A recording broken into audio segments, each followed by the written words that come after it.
Ryan Pitterson is a biblical researcher and writer with an emphasis in ancient Hebrew thought and theology. So most of us, or many of us rather, are familiar with that passage in Genesis that mentions the sons of God sort of commingling with the daughters of men and creating this hybrid, these Nephilim. Where else in the Bible do we hear about the Nephilim? Genesis 6 certainly is the first place we see them, but the giants certainly appear throughout the Old Testament before and after the flood. The most notable account of the giants, of course, being David and Goliath, and which is probably one of the most well-known biblical accounts ever. And the interesting thing is that it's commonly accepted when one reads the Bible or is in Sunday school class that Goliath was a giant, but there's no real context given as to why he had this supernatural size. And so a lot of the idea behind the book was really to get into the details the Bible gives to certain historical events and certain figures where it's trying to draw a very important point for us to look at. I mean, you look even at Goliath, where he describes his height being 6 cubits in a span. And, of course, the Egyptian cubit was anywhere from 18 to 21 inches. So putting his height, he could be anywhere from 9 to 11 feet. And even the weight of all his armor is estimated to be roughly 200 pounds. So this was someone of immense superhuman strength. So there's just one example. In Numbers 13, of course, another famous account of the 12 spies that Moses sent to scout the Promised Land, where 10 of those spies came back doubting that Israel could conquer the Promised Land and capture it as God promised to them, because they saw 3 giants, Ahiman, Seshai, and Talmai. And this, of course, is in Numbers chapter 13, who were the sons of Anak. And, it's interesting that, again, when you look at it in the broader context, Israel had just come out of the Exodus. They just saw God perform the greatest series of supernatural plagues at one time, to force their release from Pharaoh in Egypt. The crossing of the parting of the Red Sea had just taken place. And so they saw all these supernatural works of God, and yet all it took was seeing 3 giants who, and you go to Numbers 13, they said that the spies said that we were as grasshoppers in their sight. And it just took 3 giants for them to say, we cannot take this land, and doubt that the God that had just parted the Red Sea, that had just conquered the Egyptian armies for them, they lost all hope in the face of 3 Nephilim. How can we be certain, Ryan, that the giants described in Numbers and Genesis are in fact the offspring of the fallen angels, the sons of God? For example, what is the etymology of the word Nephilim? There are several definitions that are commonly used for the Nephilim, but I tend to go with these. They're often described as either being tyrants or the fallen or something of that nature, looking at the Hebrew word, but I actually go with a different definition. I believe it really comes from Aramaic. It's really a borrowed term from Aramaic, and it really just means giants. And so in the book, I quote a 19th century source, a 19th century researcher, Francois Lenormand, and he basically explains, he cites, the Targum, the Kessel, the Syriac version. So he's referencing all these older manuscripts of the Bible, of the Old Testament rather, where Nephilim just means giant. It explains that root of Nephil, even Nephila, referring to a giantess, that all that was used throughout history, throughout Hebrew history, and it just meant giant. So that is the actual etymology of the word Nephilim. And I think that we can find the support for that, and that when you look at, say, the Septuagint, which we cite in Judgment of the Nephilim, it is, and that is the oldest extant version of the Old Testament, of course, translated from Paleo-Hebrew to Greek. The word giants is used, or gigantes in Greek, but giants is used throughout. So that, to me, provides good confirmation historically as well as grammatically that when we're looking at the word Nephilim, it actually means giant. Something that has always troubled me, and that is, I've never been able to wrap my head around this. My perception, and it may be incorrect, is when I think of the angelic realm, I think of angels and fallen angels, I think of spiritual entities. So, how then does an angel or a fallen angel have relations, or shall I say, how does it reproduce with a human woman? Right. And so I think a lot of the common perception of angels is that they are immaterial, that they're ghost-like, and so of course it raises this question. And so the first thing to establish is that angels themselves have bodies. They have a physical presence in the earthly realm. They can manifest with a physical presence. And so there are just a number of examples of that. So in Genesis chapter 18, when two angels, along with God, visit the home of Abraham, they wash their feet. Their feet are washed. They eat food. So they clearly have a physical presence. At Sodom and Gomorrah, the two angels came to rescue Lot. They come into Lot's home. They pull Lot back into the house. Angels can physically interact with human beings. They can attack people. They can kill people. And so, and even, in the Psalms, it refers to man and says that men did eat angels' food. So even from a physiological standpoint, they eat food that humans can actually eat. The same manna that was falling from heaven during the time of the Exodus in the wilderness, the psalmist says that's food that angels actually consume. So they clearly have a physical presence that they can manifest. And what is really interesting, though, is a passage found in 1 Corinthians chapter 15 that not only explains that angels have a body, but also explains that angels have a seed. And in 1 Corinthians chapter 15, verses 36 to 40, it's a very interesting passage. The Apostle Paul is talking about the resurrection of the dead and what happens to the body when you are resurrected to a glorified eternal body in heaven. if you're a believer. What we read there, and I'll just quote right from the passage. It says that and that which thou sowest not that the body that shall be, but bear grain, it may chance of wheat or of some other grain. So what this is saying is that to raise up a plant, you have to have a seed. And it says, but God gives it a body as it hath pleased him, and to every seed his own body. All flesh is not the same flesh, but there is one kind of flesh of men, another flesh of beasts, another of fishes, another of birds. There are also celestial bodies and bodies terrestrial. And so I think this is where the Bible is informing us that there is a celestial flesh. I believe that's the angelic body, and the terrestrial, the human body. But that every being, every creature that God has made that has a body has a seed. And so that seed, of course, refers to DNA, reproduction, genetics, and that's where I think we can establish biblically. And then you take that and you combine it with the testimony of Genesis chapter 6, where it says the sons of God went in unto the daughters of men and bare children. I mean, that's a very clear reference to sexual relations leading to the birth of a child.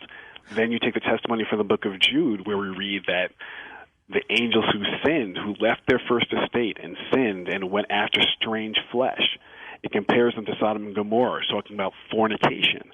2 Peter chapter 2, again, making the same reference, so that there is a certain sect, subgroup of angels who rebelled against God for the specific sin of fornication in the days of Noah. I think when you put that all together, you have a very compelling case. The Bible is telling you that not only are angels physical, that they actually have a seed and can reproduce with human women. Not to get too graphic here, but I'm trying to imagine a human woman giving birth to a giant. And how would a woman survive such a thing? These hybrids, as you pointed out, would be some of them 8, 9, 10, 11 feet tall. We're talking about what must be an incredibly, large infant. are there any ancient texts that actually describe a human woman giving birth to one of these hybrids? I have not come across texts that describe the actual birthing process, but there are texts that do say that the human mothers would die after giving birth. The Bible doesn't say that and doesn't comment on it, so I don't really get into that detail because there's not as much information that I was able to uncover about that. But the few sources I did find that referred to it, that was the one thing that I discovered. The other bit of confusion here for me is in Genesis, it talks about, I believe, the fallen angels, these sons of God. I believe it uses the term marrying human women, but in Enoch, the book of Enoch, it talks about women being kidnapped by the fallen angels. So how did this pairing take place? Was there coercion involved? Were the women willing? Were they coerced? How did it play out? I think that the scripture really depicts this being more of a transaction rather than a kind of like a pillaging or forcible type of situation. That was more of a transaction. And where my research led me was to Genesis chapter 4 in particular, and really just kind of hone in on what I call the first family of the Nephilim. I think the Bible identifies the family that was the first to kind of enter into this transaction of sorts with these rebellious sons of God to offer their daughter's hand in marriage, essentially, in exchange for supernatural knowledge. Do we know the exact location of where these fallen angels came down to earth and then where they began to commingle with the daughters of men? Do we know where that happened? Yes, I believe we do, and I think that location is the Jordan River. And I know that many other texts point to other areas like Mount Hermon, but I think that the Bible really highlights the Jordan River as being, what I call the Area 51 of the Bible for the amount of supernatural events that occur there. And so just to give just a couple of examples, at the Jordan River, first of all, it was the gateway into the Promised Land, that the Israelites had to basically march around the country to go through the Jordan River to get into the Promised Land under God's instructions. The kingdoms of Og and Sihon, these mighty Nephilim kings, were right on the shores of the Jordan River. You can look at the prophet Elijah. When he was raptured to heaven, it was his specific instructions were to be at the Jordan River for a portal to open, where, of course, chariots of fire, divine angels descended down from heaven. The heavens opened up, and he was taken up into heaven. So the waters parted there for Joshua. And then, of course, the most famous event at the Jordan River, the baptism of the Lord Jesus Christ, was at the Jordan River by Jesus' instruction to John the Baptist. And as he was baptized, what happened? The heavens opened. God the Father spoke from heaven for people to audibly hear, and the Holy Spirit descended as a dove onto Jesus. All right, so the identity of the first human woman to have relations with a fallen angel, how did you find out? It's really two ways. Going through, of course, through Scripture, and also a big part of the research I wanted to look into was really going through the treasure trove of Hebrew and Christian writings on the Nephilim from the Church Fathers, and especially in the 17th, 18th, and 19th centuries. There are a lot of sources that I don't think are commonly looked at today, and so I really want to go through them and bring them to light. And in my research, where I was really drawn to in terms of where did this start? Where did this actual intermarriage between the angelic and human realm begin? I really went to Genesis chapter 4, and I think that's where we find the family. And I think it's believe that woman is Naamah, who is the daughter of Lamech, who is the seventh generation from Adam, but in the line of Cain, who of course was the wicked son of Adam and Eve. And I think there's a number of reasons that Scripture shows that this is the family that made the first transaction with the fallen, rebellious sons of God in Genesis 6, and that led to this first marriage and the birth of the Nephilim. Well, let's take a few moments then and just walk us through how you identified Nema as the woman who first had relations with a fallen angel. How did you arrive at Nema? Sure. So the genealogies of the Bible have a very interesting pattern where it's usually just describing the father to the son of the next generation, where, Abraham begat Isaac, Isaac begat Jacob. But what you will find is that certain figures in Old Testament history get what I call a special reference, where will get several extra verses devoted to them, and it's usually a more notorious figure in history. It's and I believe it's the Bible's way of telling the reader, telling us that this is something you need to focus on. There's something significant historically happened here. And when you get to Lamech in the lineage of Cain, which is listed in Genesis chapter 4, there are a number of verses devoted to not just him, but his entire family. And first off, he was the first person on record to violate the marital covenant because he took 2 wives. And in Genesis 4:19, it says that he took unto him 2 wives, Adah and Zillah. Interesting choice of words there, because that's exactly how the sons of God are described in Genesis 6, as taking wives. And so, of course, he was the original polygamist. And then we get this description of his entire family, where his sons, Jabal, Jubal, and Tubal-Cain, became the forefathers of arts and sciences, where Jabal became a master and forefather of all of tent making and raising cattle, animal husbandry. Jubal became the father of music and the first inventor of musical instruments, and Tubal-Cain was a master of metallurgy, blacksmithing, an artificer of metal. So he was a blacksmith, essentially. And these sons had this technological and intellectual explosion in their family. And at the same time, we're told that the sister of Tubal-Cain was Nema. And so from my research, what I concluded was that this was the time when the sons of God approached this particular family to exchange knowledge for Nema's hand in marriage. And interestingly, there are several sources, again going back to a few centuries, that actually identify Nema as well. And so I'll just read a quote from a Christian magazine called the Rainbow, and this is from 1883, referring to Lamech, and it says, he also, meaning Lamech, also had a daughter, Nema, who was beautiful, but she was not to be the mother of the promised seed, but rather the fountain whence sprang much of the fairness among the daughters of men, which not long after tempted the angels to go after strange flesh, and brought on their defection from God and the fearful corruption of the world before the flood. Now, you mentioned Nema being the sister of Tubal-Cain. Yes.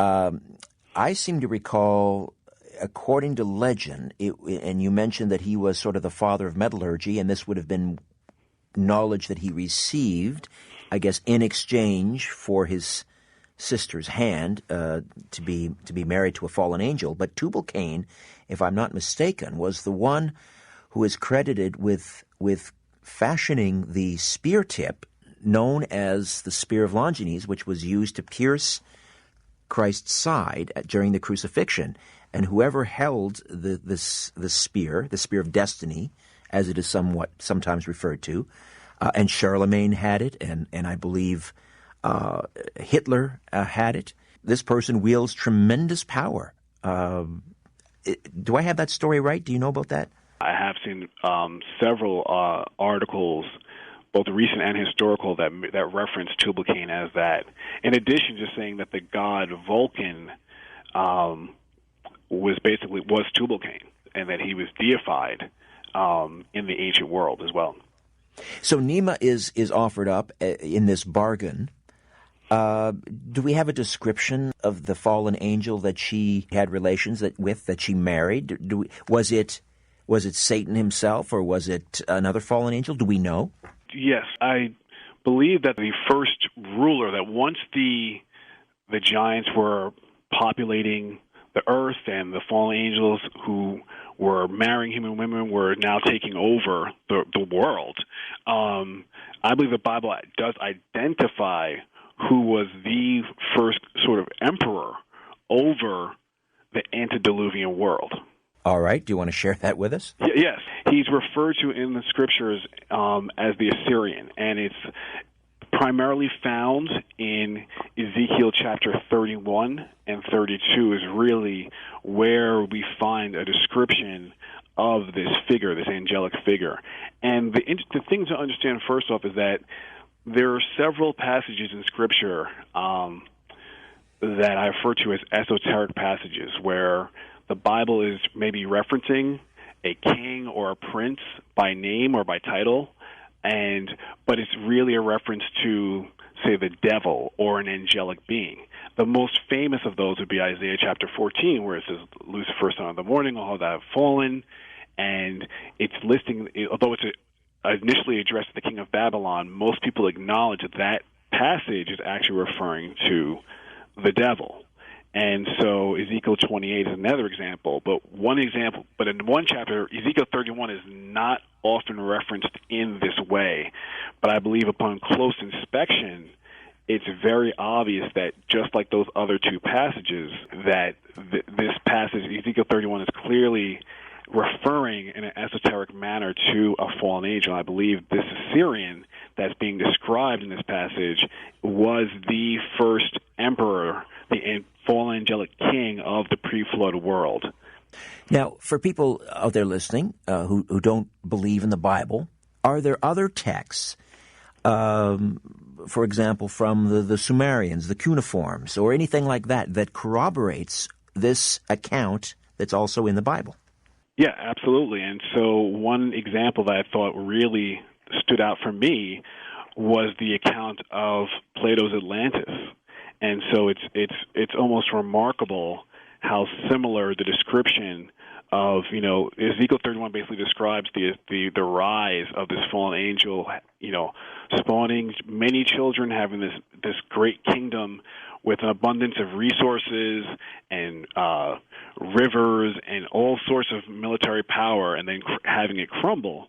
So what I basically did was just drew some parallels between that and the writings of Plato in describing Atlantis. And so, first off, in Plato's account, it was the Greek god Poseidon who was the ruler of Atlantis. He then fell in love with a human woman and impregnated her.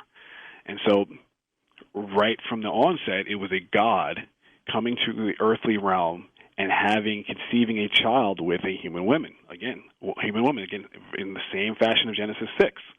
So the description of Atlantis was that it had all sorts of great minerals, gold, precious metals. In the biblical account in Genesis chapter 2, we're told that the rivers that run out of Eden encompass the whole land of Havilah, where there is gold, and there is bdellium and onyx stone. There are numerous species in Atlantis. What is one of the first things that happen in the Garden of Eden?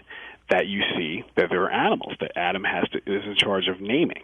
And so the formation and the building of Atlantis itself, which has really stood out to me, was that it was Poseidon basically carved, the way Plato describes the actual topography of Atlantis is that it was built as islands in 5 concentric circles, all leading to a central palace in the middle. And so I actually include an image, an aerial photo of Gilgal-Rephaim, which is known as the Wheel of the Giants, which is in the Golan Heights, the same area in ancient times that was the location of the kingdom of King Og of Bashan, who, of course, is a Nephilim giant in the Bible, and is a series of 5 concentric circles. And, this is 40,000 tons of stone were used to build this structure that still exists today, and it could only be properly viewed from the air. And so I have just basically side by side a sketch of Atlantis based on Plato's description and Gilgal-Rephaim, and you can see that the parallels there are just remarkable in the story itself and even in the description of Atlantis and the structure that was built that is still today named for the Rephaim, which are giants in the Bible. Ryan, the other thing that always conflicted me as a child, reading the Old Testament, believing in a loving and merciful God, was all the smiting that was going on. The Israelites were ordered over to this village, and they were to smite every woman and man and child in the village. And I thought, how could an all-loving and merciful God order the murder of women, innocent women and children? So explain that in the context of this Nephilim infestation, if I can use that term. Absolutely. So in Genesis chapter 3, from the moment that Adam and Eve sinned, and Adam, Eve, and Satan were all punished by God at that time, Satan was told in Genesis chapter 3 that his defeat was going to come through the seed of the woman, that a male child was going to be born at some point who was going to be his conqueror. So from a strategic standpoint, Satan was on notice that the human race was a threat to him, a great threat to him. Even though we, on appearance, were inferior, of course, to angels, there was going to be a child who would conquer him. And so what this is all about, this war, was about preventing the birth of the Messiah, about corrupting humanity to make us something other than human, other than being made in the image of God, to prevent that from happening. And so the Nephilim were that threat. In the book, I call them, they were like Satan's nuclear bomb against the human race. That if this giant DNA could propagate and spread and corrupt humanity genetically and spiritually, there could be no redemption. And so this is why God had to take such drastic action against them. And when you look at even the wars against the Canaanites, it's very targeted. It's specifically targeted against certain nations and peoples. It's not just a wholesale slaughter. And after the defeat of King Og and Sihon, the Israelites are told to avoid certain nations altogether and not touch them. So they were forbidden to. So and what I show in the book is that you can trace all of the giants back to Canaan. And so what God was doing was removing this threat to preserve humanity, to preserve our chance at redemption, to preserve our chance for freedom from sin, and receiving eternal life and being reconciled to Him. So this book is really about showing how God loves humanity and is protecting humanity. And the interesting thing is that time and time again, when it comes to the Nephilim giants in the Old Testament, God Himself would actually fight against them, and then basically the Israelites were coming in to clean up the mess. So when God was ordering the Israelites to go in and smite, the women and the children and the men, don't leave one left standing. He was ordering them basically to kill these hybrids. Is that the idea? Exactly, and that's why. So they weren't fully human. They weren't fully human. They were not fully human, precisely, and this is why we see such drastic military commands being given. Because it really, and I think that understanding the Bible in the context of the Nephilim makes it, now these questions can be answered, and they will make more sense when you understand that you were battling another race of being that could potentially threaten the future of humanity. That's why there were such extreme measures taken to wipe them out. So the game plan here was to so corrupt the human gene pool that you would forestall any bloodline giving birth to the Messiah. Precisely. It's starting to make some sense. Sally Marzulli, author, lecturer, filmmaker, has penned at least 8 books, including the Nephilim trilogy. First of all, you've got to explain who the Nephilim are.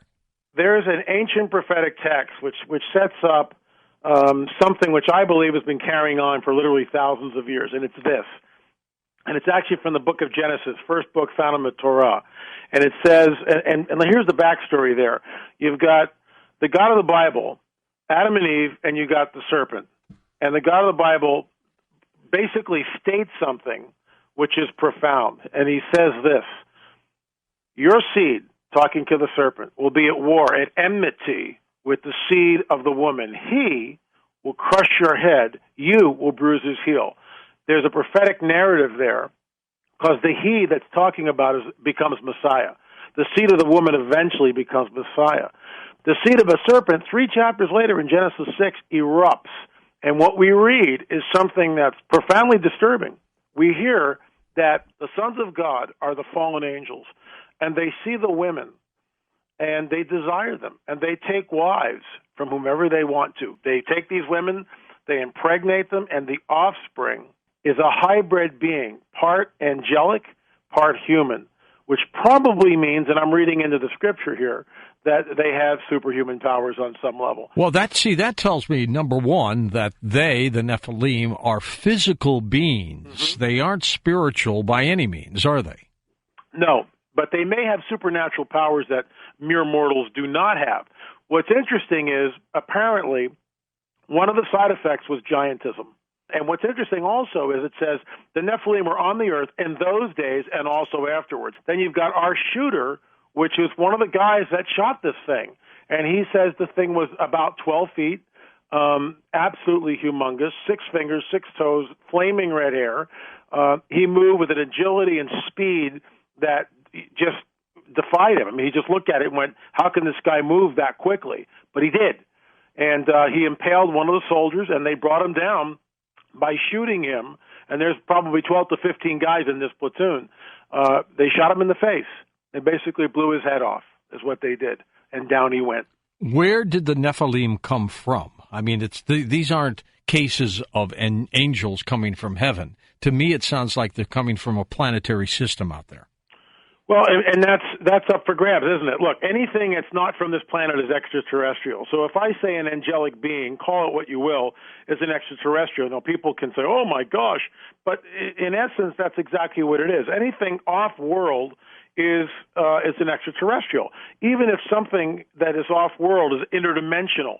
And I believe what's happening is that these entities, wherever they're from, are interdimensional. You know, there's a whole, and I'm sure you know about this, there's a whole talk being bandied around on the internet that we live in a holographic universe. Right. I mean, if that's the case, then it's like, where are we really, and what is this really? And does that mean that we're it? That there's nothing else out there? And I don't know. But, I mean, if we're in a holographic universe, then all bets are off. But it does explain some interesting facts. It explains the fact that when these so-called angelic beings come, they have the ability, the uncanny ability, to manipulate space, time, and matter and energy in ways that human beings cannot do it. And so it appears like it's magic to us, but they just do it because it's who they are. It's what they can do. It's what they come in with, but they manipulate space, time, matter, and energy. And we read about this, we hear about this. So I lean to the to the interdimensional hypotheses rather than the extraterrestrial one. Other than that, we're right down. We're going lockstep together. We know that we're being visited. We know something is going on. There's a breeding program going on within the UFO community. Hybrids are being created. The Nephilim were real. They were on the earth.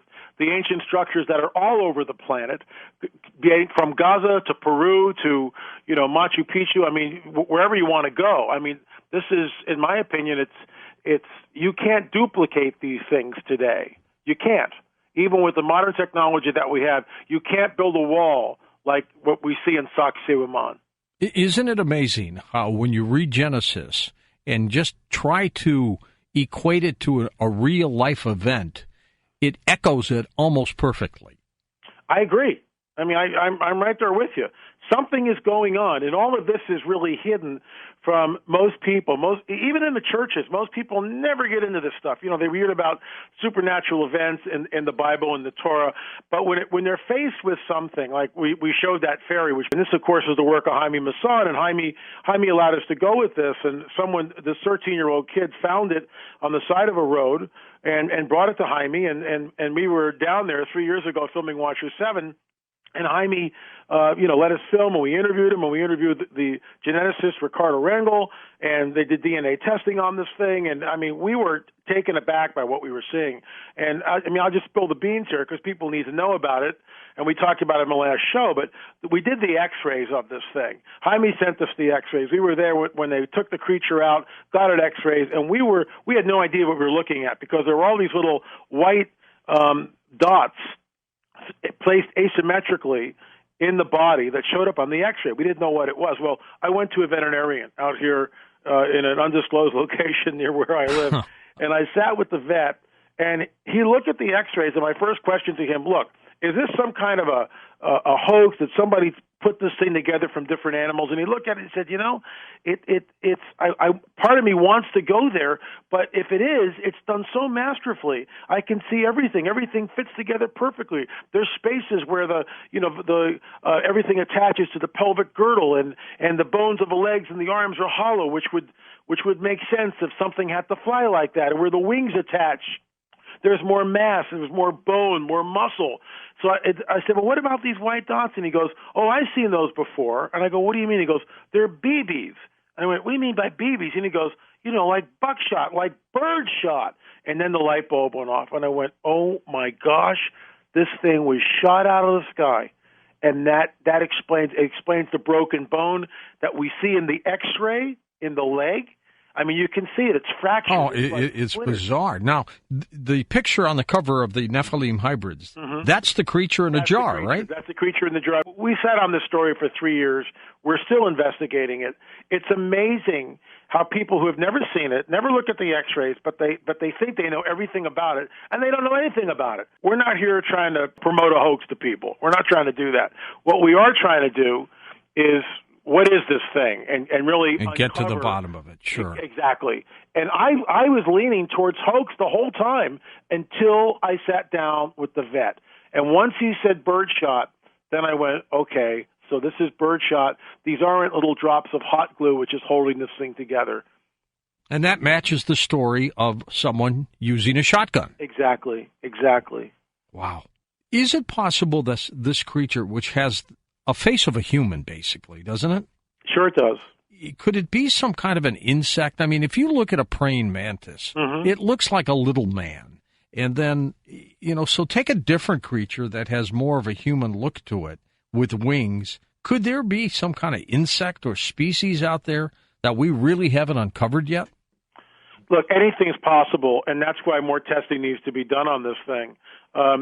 Since this thing went viral on YouTube, what was really interesting is I've had probably about 3 or 4 emails from different people who have had encounters with something very similar to what we show in the film and also in the book. One man went into his bathroom, flicked on the lights, and this thing was clutched to the screen on the outside, clinging to the screen. And, of course, he completely freaked out.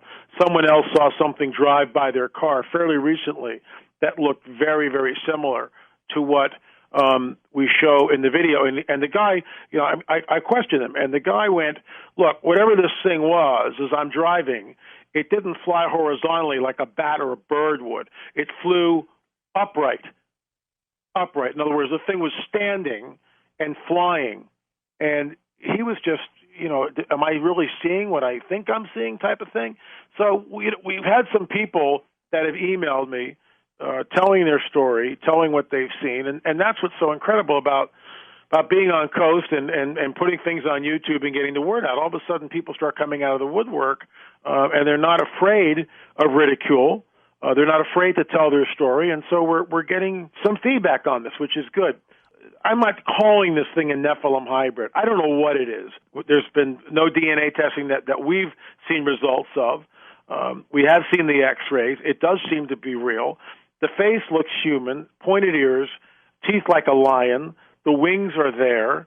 It's got claws for hands. I mean, Jaime sent me a photo when he first got this thing, and on the hands, I mean, he's got real claws. It's got a stinger on the tail, which is very unnerving. Yeah, it looks like it would attack you if it came flying by you. It's not a happy-looking creature. I mean, no, and how tall is it? It's about 9 inches, 9 to 10 inches. Can you imagine a swarm of them coming at you? No, I can't.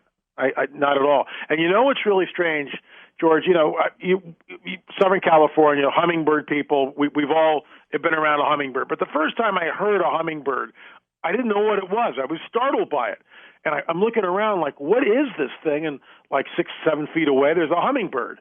And I was just taken aback on how loud this thing was. Well, this thing's a lot bigger than a hummingbird, and the wings are larger. And we had someone that came on the record, she remains anonymous, in our very first Watchers film, and she talks about seeing these things in an undisclosed location, and she was just taken aback by how loud the noise of the wings were. And interestingly enough, the prophecies which talk about these things being released, or something that might look like the fairy that we're talking about now, it said the wings sounded like many horses.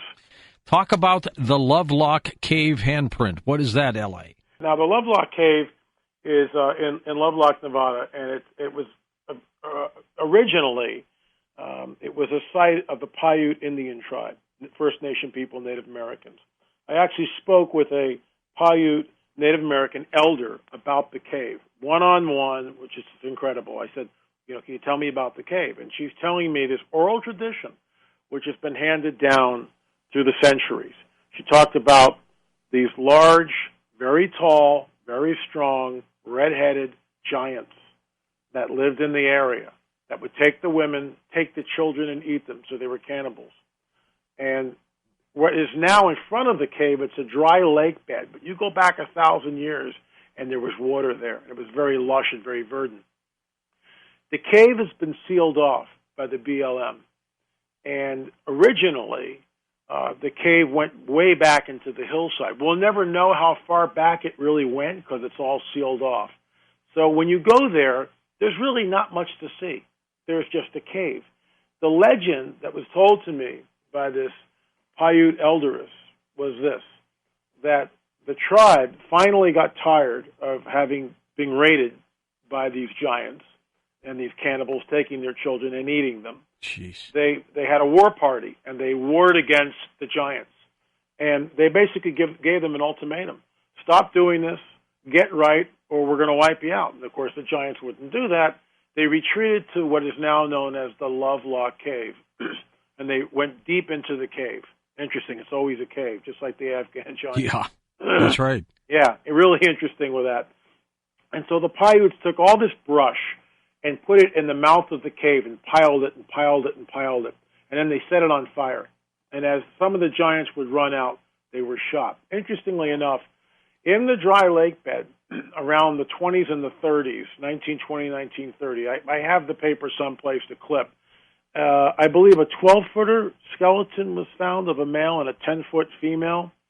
Very, very tall. And, of course, all that's hushed up. We have no idea where the remains might have been. Again, the BLM has gone in there and they sealed the cave off. An archaeologist, before they did that, archaeologists did go in, and I've got a book actually from the 20s, which is really interesting because it's you got to kind of read between the lines, but there's hints of cannibalism, which ties back into the Paiute legend of the giants. Now, in that book, it doesn't talk about very large skeletons, but in one of the accounts, it talks about finding some 7-footers, which again isn't that large. It's not like the 9-footers I found out in Catalina, but it's pretty big. When you go to the Lovelock Cave, there are no electric lights. There's no tour guide. It's just a cave, and it's essentially the mouth of a cave because they sealed off both tunnels that would go deep into the mountain. Those are completely sealed off. So there's really nothing to see. There's a wooden platform there, and you look up above, and the ceiling is all blackened perhaps from a fire, which ties back into the oral tradition. And these guys were exploring around the walls of the cave, and one of the guys found this giant, what appeared to be a giant handprint on the wall. Well, these guys took pictures of this thing. They sent it to me, and I made a beeline out there, but I arrived about 30 days after the fact.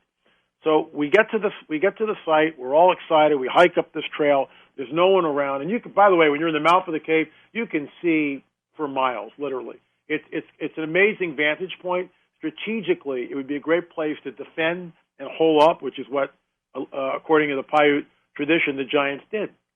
So we get there. We're all excited. The cameras are rolling, and we're moving around to the place where the handprint supposedly was. Now, before I tell you what happened, that picture of the handprint, and there's this gentleman holding a knife to give you an idea, like a Bowie knife, how big this handprint is. I mean, it's really large, about twice to 3 times the size of mine, and it's on the rock. Clearly a giant's handprint. Absolutely.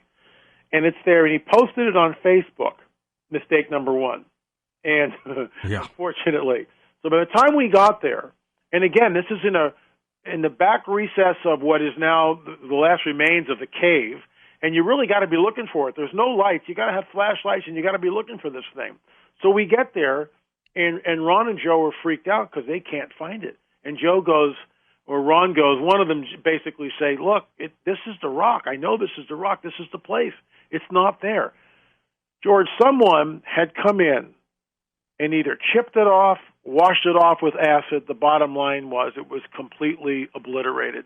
There wasn't a trace of it at all. Vandals? I mean, do you think it was vandalized? No, I don't think it was vandal at all. I think it suppression. I think it was very deliberate by the powers that be. Of course, that's where I'm going to fall to, because that's what, having been out in Catalina and seeing everything else that they do, that's the way the game is played.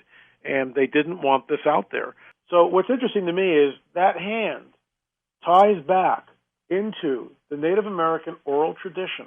Is it conclusive? Of course it's not. But it's another step in the direction of verifying the Native American oral tradition that there were giants, very, very large people with 6 fingers and red hair that were in part of the indigenous population that were there and doing unspeakable things. And what I find interesting, the fact that they were cannibals ties right into the ancient book of Enoch, which was found in the Dead Sea Scrolls. So, I mean, they do. They literally echo stories that we hear from what happened in the Middle East and in that area a long time ago. Absolutely. It's a definite connection between the two. Definite connection. It's not conclusive, but some of the DNA evidence I think that we uncover in the book and also in the film Watchers 10 points to that Middle Eastern European origin, and that's not supposed to be there. Tell me about the ghost wolf. There's a clip that's being shown on your site. This was taken at a Native American reservation in the Southwest. I spent time with this person and looked at the original footage, and this person who took it, this woman who took it, she's Navajo and born and raised on that reservation. She set up game trails specifically because in these areas, because people were reporting strange things happening, going on at night. And so the whole purpose of the game trail being there was because there was something's going on, so she sets up the game trails to see if it's, what's happening here. She calls it a ghost wolf. I think that's a misnomer. It kind of looks like a wolf, but you see a pickup truck, and this thing appears from nowhere. It's like a gateway, an opening, a doorway to another dimension opens up, and this thing that kind of looks like a wolf, but it's really, that's what she's calling it. It's some sort of, in my opinion, a demonic manifestation. It jumps over the truck, hits the ground, and then it, in just a few bounds or whatever, it just leaps into the air and then disappears. And I've watched this thing frame by frame by frame. What's interesting is on this reservation, there's all sorts of occult activity. I mean, all sorts of occult activity, and it's ongoing. Everything from multiple Bigfoot sightings to UFO sightings to very strange chimeras being sighted. It's all over the map. Let's talk a little bit about skinwalkers. Skinwalkers, of course, a person who has got the ability to flip and turn into, shapeshift into an animal, for example. You've come across some of that in the book. Not personally, and frankly, I don't want to, for the obvious reasons. But I spoke to a man who had 2 encounters with it, and he has to remain anonymous. But I interviewed him, and he comes in on the record. That interview is verbatim in the book, Nephilim Hybrids. And look, I'm not calling a skinwalker a Nephilim hybrid. That's just a generic term I'm using because we're not sure exactly what we're looking at. But it all links back to the dark side. That's the point. It all links back to the dark side. And I remember speaking to one gentleman who was being trained to become a skinwalker. And in order to attain the power, you have to kill a family member. He came on the record and told me this. So here's the first of the two stories that this guy told me. He grew up on the reservation, Navajo reservation. And he and a bunch of buddies, like 3 or 4 guys, are walking in this one place. And he actually took me to the place. And it's sort of rolling hills with chaparral, cactus. Mm-hmm. It's semi-desert. I mean, it's the desert. And as they're walking, it's getting around dusk. And they hear this piercing scream coming from the other side of this small hill. So these guys run up to the top of the hill. And what meets their eye and is coming up towards them just completely freaks them out. Now, these guys grew up on the reservation, so they knew about skinwalkers. But this was the first time that this guy had ever seen anything like this. It had the body of a man, the thighs of a man, but from the knees down, the legs of a wolf, and from the neck up. And it wasn't a mask, George. It wasn't a mask. From the neck up, it was a wolf's head, basically what we would call a werewolf. And, of course, they were absolutely terrified. And they ran like crazy, and this thing chased them and followed them. And they got to this house and slammed the door, and this thing was like scratching and pounding on the door. And then some weird stuff happened, and the thing went away. That's the first encounter. The second encounter is, to me, incredible, and it shows, a person that's schooled in spiritual warfare knows how to handle stuff like this. And this guy's father was a pastor, was a Native American who became a pastor, became a Christian, then became a pastor. And there was a skinwalker that was terrorizing this one family. And there were death threats on this family. So one night, now the kid's about 21, and he's at home with his father. The phone rings, and it's this family, and they're freaked out because the skinwalker is on the property, and they've seen it, and it's coming to kill them. That's what it's there to do. And so this pastor, without any hesitation, George, without any hesitation, he grabs his Bible and goes, "Let's go!" And they get in the pickup truck, he and his son, and they drive over to the house. And this guy is not timid. He jumps out of the car and goes, "Where is it?" and goes running at it. He goes running at it. And he's yelling at the top of his lungs, "In the name of Jesus." I mean, it's something right out of some novel someplace or some, religious film. But the bottom line was this thing retreated. And talking to the son, who at that time was 21, told me that they chased it into the brush, and it moved again so quickly and with such agility that it would move from like one place to the other place, and it was difficult to find. But they got it into this one place, and then it just sort of vanished. It just went away. And they saw the prints around the house. They saw the wolf prints around the house. So it was interesting to me. And I look, I'm not trying to sound religious here, but this guy dealt with this stuff. He dealt with it one-on-one. And that power in that name chased the thing out. And that, not his authority, but the authority of someone greater. With all these things you've looked at, L.A., what does this tell you about what's happening here? I think what's happening, George, I think that the veil that separates the unseen supernatural dimension from the natural world that we live in is getting very, very thin.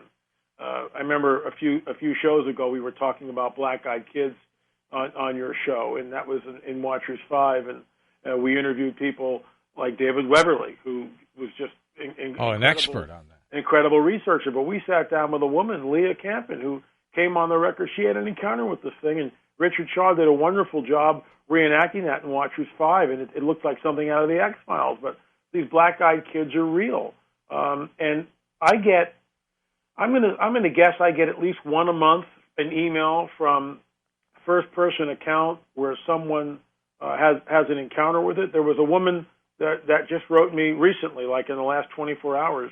Her husband, who is no longer with her and passed away several years ago, she watched his eyes go completely black, and that's what she wrote me about. She saw or heard me talking about it, and she wrote me asking about what was this? What did I see?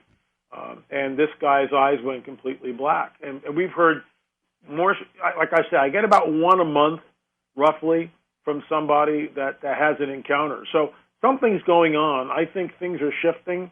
The fact that we've got that fairy that even though it's been a while since Jaime's had that things are happening. Things are happening, and it's sort of unnerving. Are other researchers taking note of all of this? Well, yeah. Look, some of this stuff is met with a lot of skepticism, and I mean, I get that. For instance, our DNA evidence has been met with a lot of skepticism. Not a lot of skepticism, but some skepticism. And in the book, Nephilim Hybrids, I reproduce the letter, the complete report from a Lakehead University up in Canada, which talks about the DNA. And they had, George, you got to remember, they had no idea what they were looking at. They have no Nephilim dog in the hunt. All they're doing is they're taking a sample and they're testing it. That's it. That's all they're doing. They have no idea where it's coming from. We told them it's ancient DNA because we did a carbon-14 dating on it, and we know it's about 825, 850 years old. We know that. That's all we told them. So it's paleo, ancient DNA. And the DNA testing came back. The mitochondrial DNA was extracted. The mitochondrial DNA was then shown to be from the haplogroup, and that's from the mother's side of the family, T2b, which is Syria and Mesopotamia, which is, in my opinion, and that's part of our hypotheses, I call that Nephilim Central, because that includes the area known as Mount Hermon, and the late David Flynn waxed eloquent about this, talked about the 200 watcher angels coming down in the days of Jared that we read about in the Book of Enoch. That's on Mount Hermon. Let's get a better handle for a lot of people who may not be abreast on the Nephilim, who might not be versed in who they were. So why don't you tell us a little bit about them? I certainly shall. I'd like to start off by reading a passage from the Book of Enoch. This is a pseudepigraphical book, which means that even though it's attributed to Enoch, it was probably written by someone else. This book is found in the Dead Sea Scrolls. It's at least 2,000 years old, might be a little older. And let's see what it says. And it came to pass when the children of men had multiplied that in those days were born unto them beautiful daughters. And the angels, the children of heaven, saw and lusted after them and said to one another, Come, let us choose wives from among the children of men and have children with them. And here's a very important name to remember. And Semyaza, who was their leader, said unto them, I fear that you will indeed not agree to do this deed, and I alone shall have to pay the penalty of a great sin. And the other angels said to him, Let us swear an oath, and all bind ourselves by mutual agreement not to abandon this plan, but to do this thing. So they swear an oath to Semyaza, and then they land on Mount Hermon. And what happens, of course, after that is they take the women of Earth, and they go into them. They have sex with them. And the children that are born are the Nephilim. The Nephilim are the offspring of what I believe to be angels, fallen angels. In the Hebrew, it says Benayo Elohim.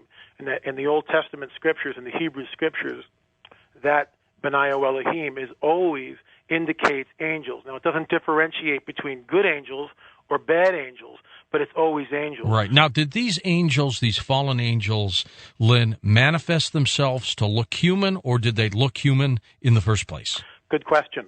Real good question. And, of course, the text really doesn't answer that.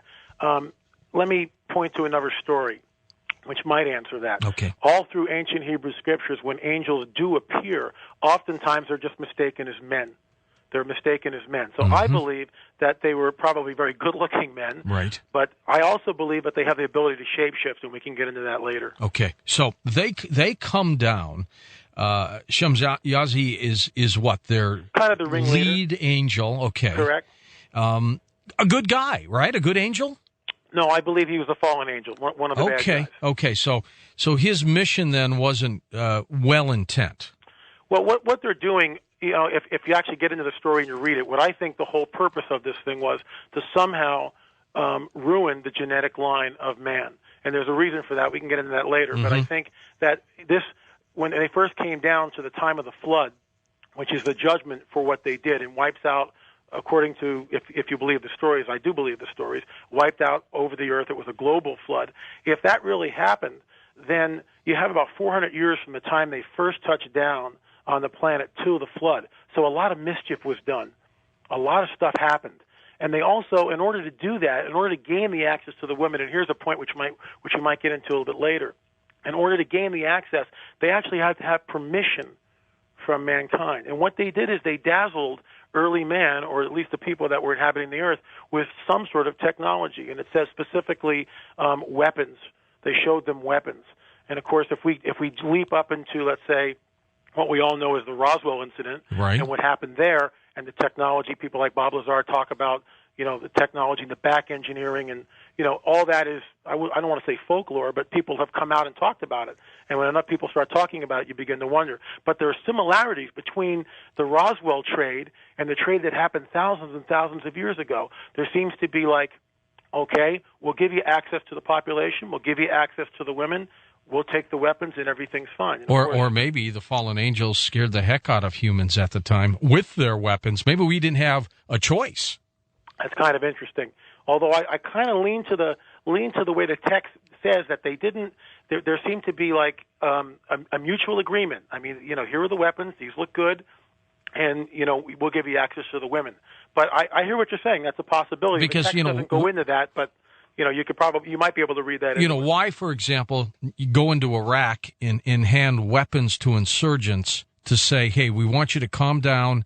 We want to be able to breed with your women, and here's some weapons. I mean, it's like you're giving weapons to someone who's going to turn and use them on you. Unless, of course, you're dealing with a supernatural being, an interdimensional being, True, which had so much power to begin with that it was just, they can appear, let's say, in a very benevolent way, a very kind, gracious way. And, of course, what we're talking about is deception here. So these guys, the men of the earth, believe what they're saying, take the weapons, they're dazzled by it, and let's say the deception continues. Of course, it reaches a point where they realize that they've been duped. And one of the things I'm going to want to find out from you is your thoughts on, because this crosses spirituality and also the possibility of universal science, in that these fallen angels possibly could have been extraterrestrial beings, right? Well, I mean, this is the whole crux of the matter. It's like we either have to agree on what the texts are saying and what the people who wrote the text believe that they were looking at, and then we have is there an overview that we can take over thousands of years from different texts that basically talk about the same thing. So if we believe that they're extraterrestrials, that's one worldview. If we believe that they're disembodied, or if we believe that they're fallen angels, it's a separate worldview. And of course, the more I study about fallen angels, the more it seems to fit and really cover all bases. It covers the abduction phenomena. It covers the breeding program, which of course I believe that the Antichrist will show some sort of a connection to what we call alien presence. You have two worldviews here, and my worldview is that these are fallen angels. They're interdimensional beings, and some of them are very, very powerful. Tell me more about the ancient manuscripts that you've researched, because to me that's critical. The people who wrote them, the stories that they carried on. Well, let's take, for instance, the Book of Enoch is an amazing book, and actually in the Ethiopian Bible, it precedes the Book of Genesis. So it gives you an idea that certain sections of Christianity have embraced the book, while other sections have not embraced the book. Apparently inspired by God, but who do you think really wrote the book? Hard to say. I have no idea. It could have been an oral tradition by Enoch and, of course, passed down and eventually written down. Mm-hmm. Most things were done in an oral tradition. But what I love about it is it's a window into the antediluvian world. It's a window into what happened if we believe in the Noah flood. And, of course, the Sumerians, have a flood story. The Chumash Indians out in California have a flood story. Right. Well, that's true. It seems to be universal. And so I do believe in the flood story, and I believe it was a universal flood. I don't believe it was located, let's say, in the Middle East. So, you've got this incredible dynamic happening with these beings that are here, and the Book of Enoch gives us a window into what happened. And other scriptures or other texts really, they kind of gloss over it. For instance, the Genesis story in the Bible, a Christian Hebrew Bible, speaks of talks about that in Genesis 6, talks about the flood, talks about the fallen angels coming down, talks about the Nephilim, but it doesn't really get into the depth of it the way the book of Enoch does, where, the fallen angels realize that, we've really goofed here, we shouldn't have done this, and they send Enoch with a petition. And Enoch comes back to them, and this is amazing when you think about it. Enoch comes back to them and says, this is the answer, you shall have no peace. You shall have no peace, which is an incredible statement. And, of course, the angels, or the fallen angels, are just blown away by this. Yeah, they're probably trying to figure out what's going to happen to us. You had mentioned a breeding program. That's fascinating to me. What do you mean by that? Well, according to the book of Enoch, this was going on, this inbreeding between what I believe fallen angels and the women of earth. And so the offspring were the Nephilim, and they were gigantic in stature. In fact, I want to skip over to Josephus.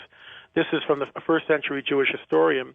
Josephus says, there were till then left the race of giants, who had bodies so large and countenances so entirely different from other men that they were surprising to the sight and terrible to the hearing. Surprising to the sight and terrible to the hearing.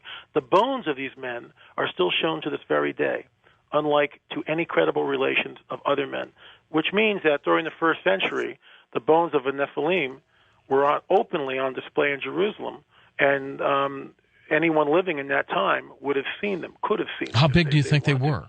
12, 14 feet. Oh, my God. Goliath, the biblical, we always talk about David and Goliath. It's part of our culture. Yes. We all know that. And a great story. It is. But Goliath was, I believe, a Nephilim. I think you're right. And what's bizarre about that is we know that the flood happened. We know that everyone is wiped out, supposedly, except for 8 people. And from that, the world is repopulated. So it begs the question, wait a minute, if Goliath is a Nephilim, how did he get there? And, of course, if you go into the Hebrew Scriptures, if you go to Numbers 13, there are 2 spies that are sent in by Joshua by Moses into the Promised Land. 12 spies are sent in by Moses into Canaan, which later becomes the Promised Land, which we know as Israel today. And they come back, and all of them go, hey, look, the Nephilim were in the land, and we were like grasshoppers in their sight. And because of this report, the people don't want to go into the land. But Joshua and Caleb, 2 of the spies, go, hey, we can do this. We can take this. So the giants were in the land at that time. Now, it begs the question, how did they get there? Well, I was going to say, I have no answer for that. Genetically speaking, if the fallen angels looked human-like, which would also be probably in size, how did we end up with 12-foot giants? And I don't have an answer per se, except that, their DNA is obviously different than our DNA, and when you mix them, you get giants.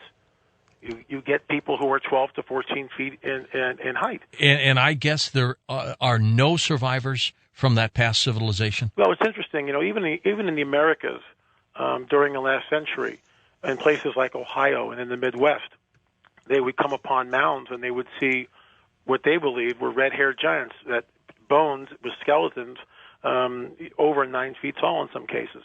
So whatever is going on here, the idea of that there's a race of giants that somehow continued after the flood, or let's put it this way: let's say if the fallen angels did it once, maybe, and according to the Numbers 13 scripture that we talked about, where Joshua and Caleb and the spies go into Israel, if they've done it once, it seems like they can do it again. They're allowed access for some reason.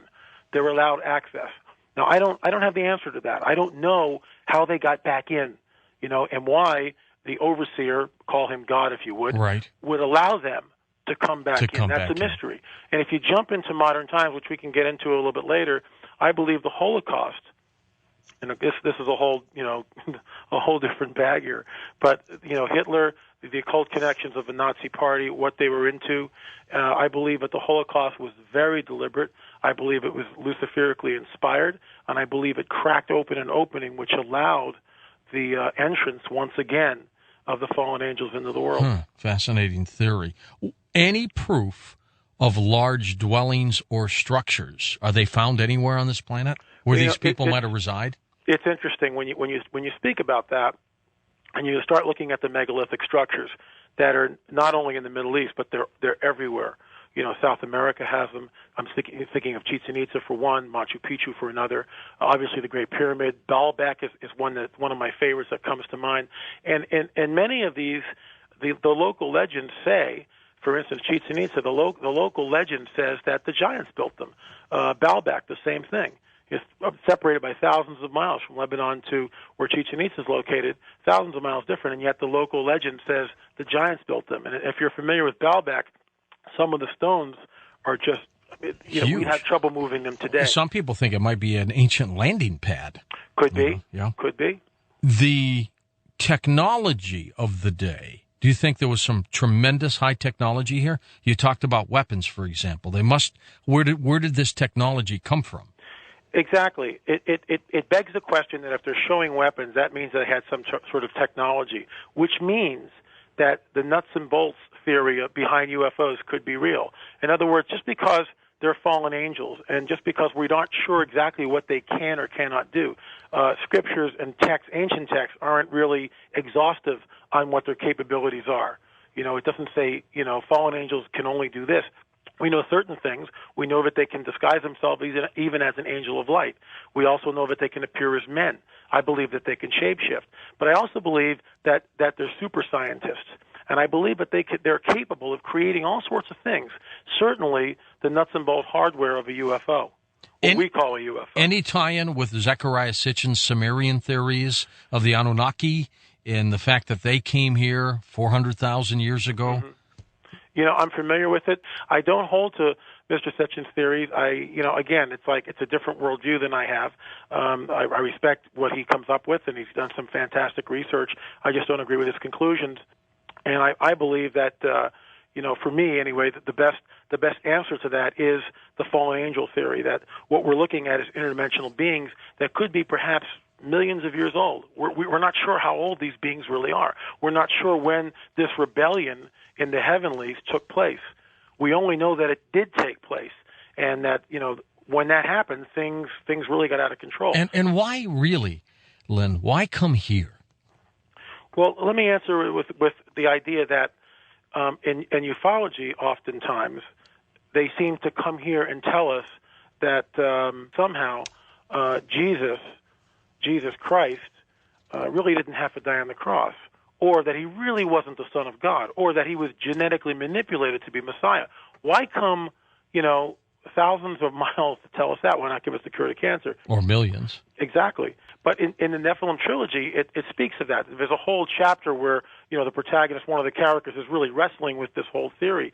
It's like, if it's nuts and bolts hardware and they're coming from millions of miles, why come here and tell us this? Why go out of your way to tell us this? Why not, give us a cure to cancer or something more useful? Why do you believe the Nephilim became so wicked, so evil? I mean, where did that genetic trait come from? I thought about that during the break, and I would answer that with another question. What makes someone like Pol Pot do the things that he does? Or Hitler, same thing. Exactly, same idea. I mean, killing 6 million Jews, deliberately killing 6 million Jews and millions of other people, it makes you wonder. I mean, they're not born that way, and somehow they become these monsters that later on in life they manifest who they really are. It seems like that this evil is real, that it's more than a force, that it can be personalized. It has great power. We see it manifest itself on this planet from time to time. Certainly Hitler, Pol Pot would be one, Idi Amin would be another. The slaughter that happened in Rwanda would be something. The civil war in this country where great atrocities happened. Maybe the genocide of the Indians could be looked at in the same way. But getting back to the fallen angels, something happened. In other words, they fell from grace. They fell from a state where they could look at the overseer, God if you want to call him that. They could look at this guy. Something happened. There was some sort of a rebellion. And because of that rebellion, they changed. And that's why when he says to them, you shall have no peace, I think their peace was taken away. And when their peace was taken away, they fell into the state which further degenerated over the aeons of time. Is it possible that humans today have this mean, wicked genetic streak in them because of the Nephilim? I don't think so, but I do think that human beings, all human beings on this planet, seek one thing. They seek peace. You know, everyone is looking for inner peace. I hate to sound that way. I'm not sure if it's but everyone is looking for inner peace. Everyone wants, you know, to be free of stress and to have peace in their lives. I know. I think there's some people, Lynn, who just always want chaos. I agree. And then there are people that deliberately have given themselves over to the other side. Right. Well, in the fallen angels scenario, wasn't Lucifer part of that group? Of course.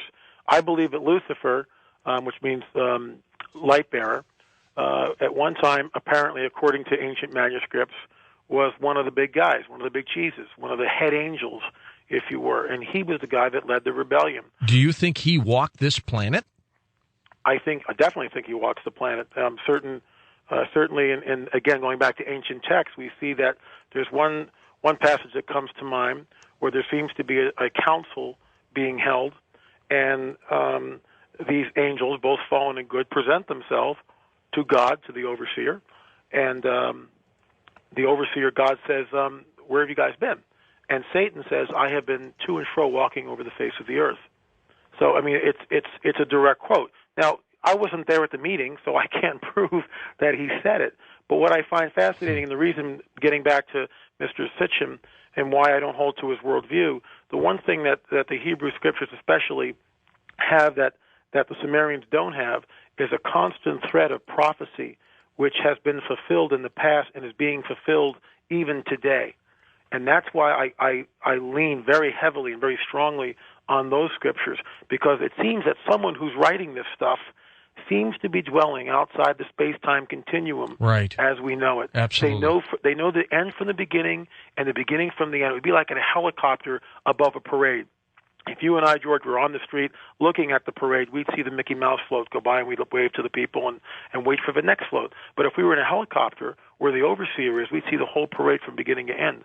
So the overseer, it's nothing for him to go, hey, I can go back, and this is the last float over here. Well, but see, what we could not say, though, is whether that Mickey Mouse exhibit tips over and falls into a pile of people. Mm-hmm. Yet in the Scripture here, in Hebrew, they have the book of Revelation. They have the vision of what will happen. You and I couldn't see that. Correct. But the people that, let's say, John on Patmos, and this is written around 90 years or 90 A.D., so it's after the fall of Jerusalem. And what he talks about is something so futuristic and so bizarre that through the centuries, a lot of Christian scholars have not looked at the book, couldn't understand the book. And I mean, I've read it numerous times, and there's a lot of things in the book of Revelation that are very difficult to understand and sometimes hard to deal with.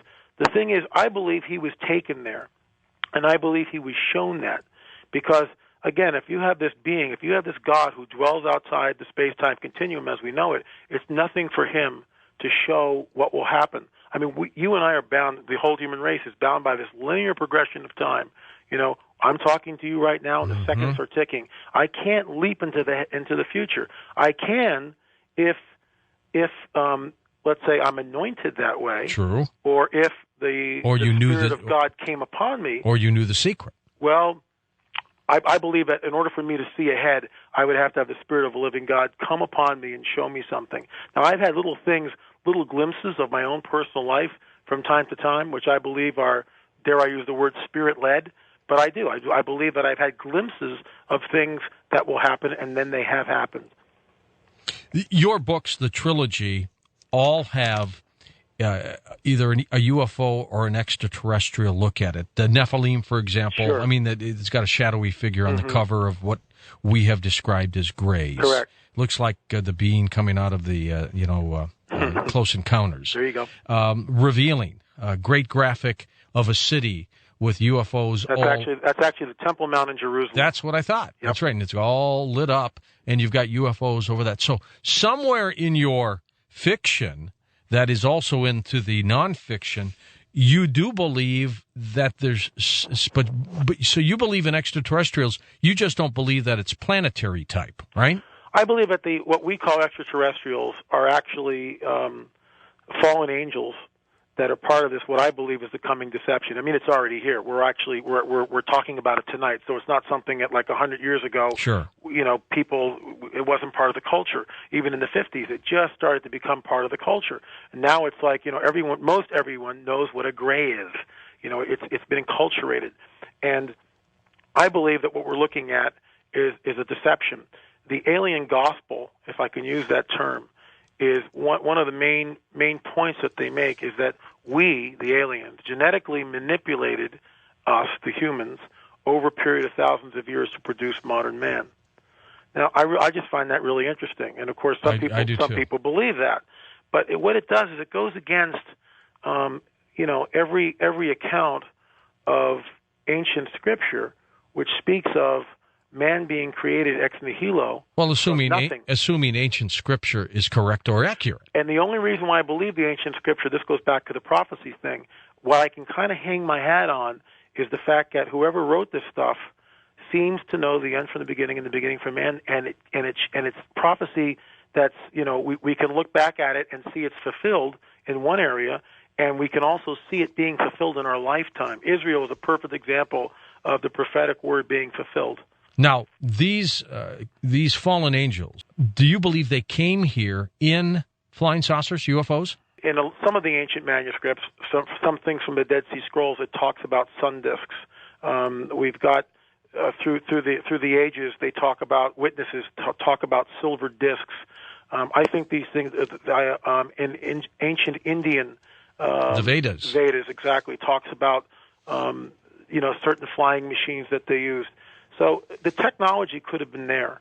I mean, why the technology is there, I don't really understand that. But maybe their wings were clipped. I mean, I know that sounds kind of silly, but what if?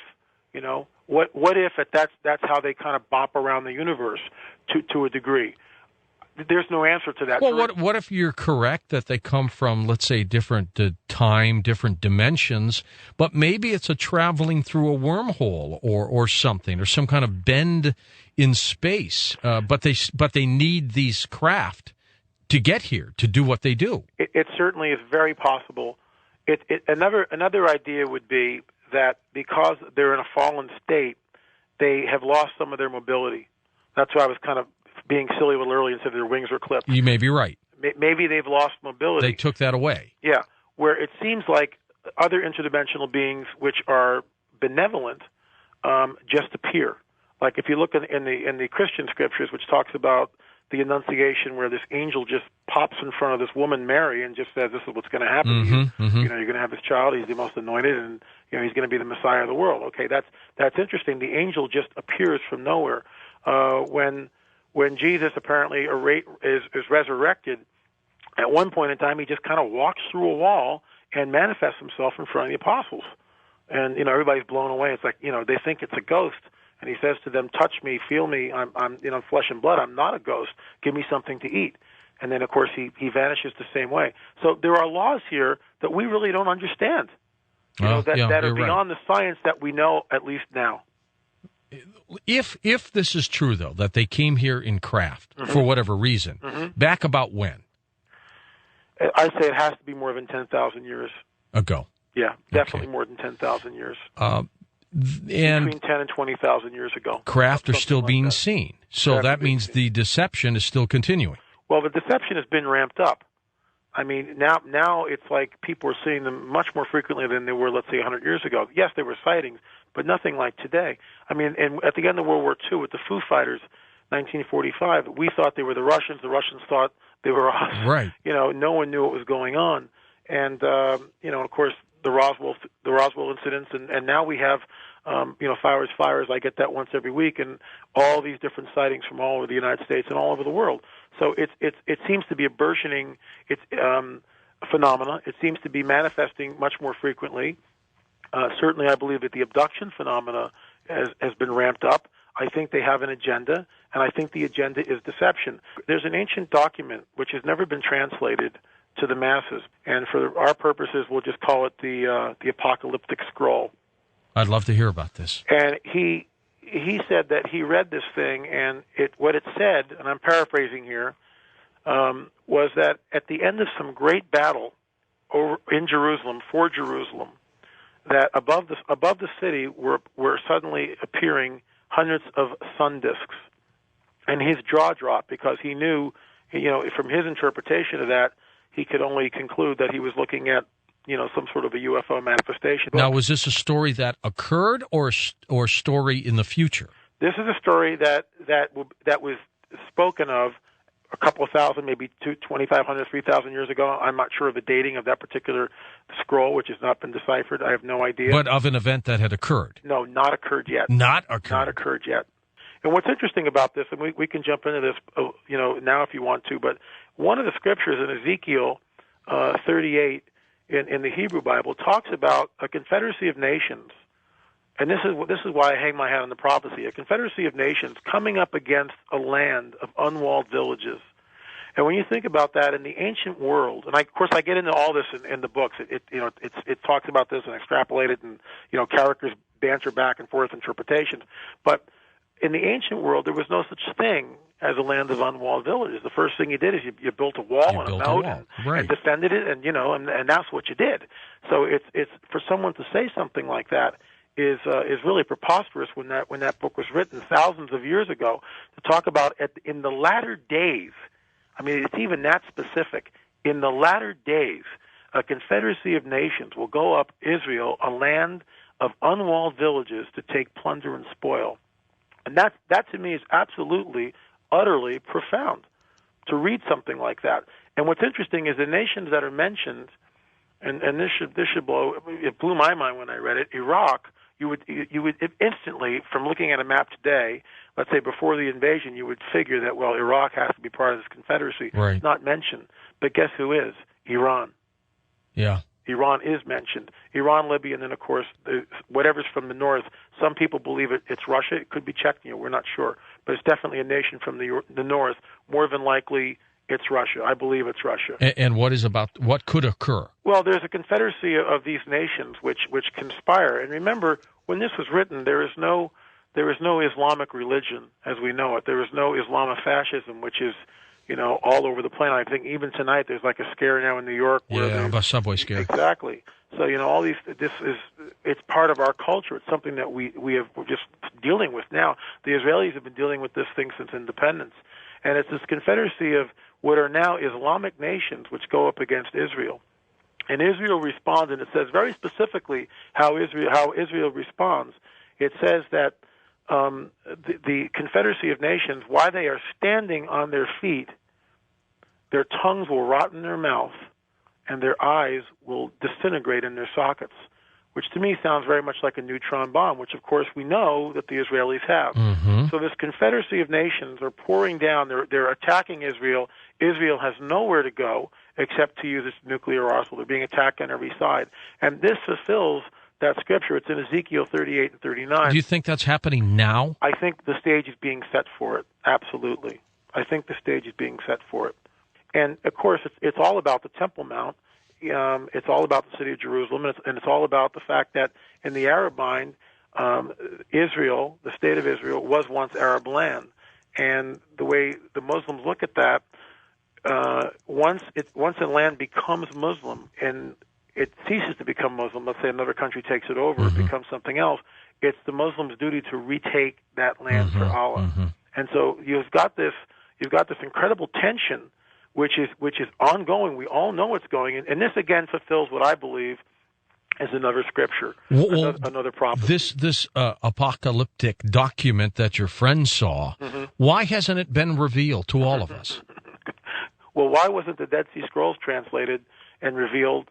Herschel Shanks had to basically photograph them and hijack them. And there's probably still some that haven't been given to us. Exactly. And one has to ask, what are you guys holding up here?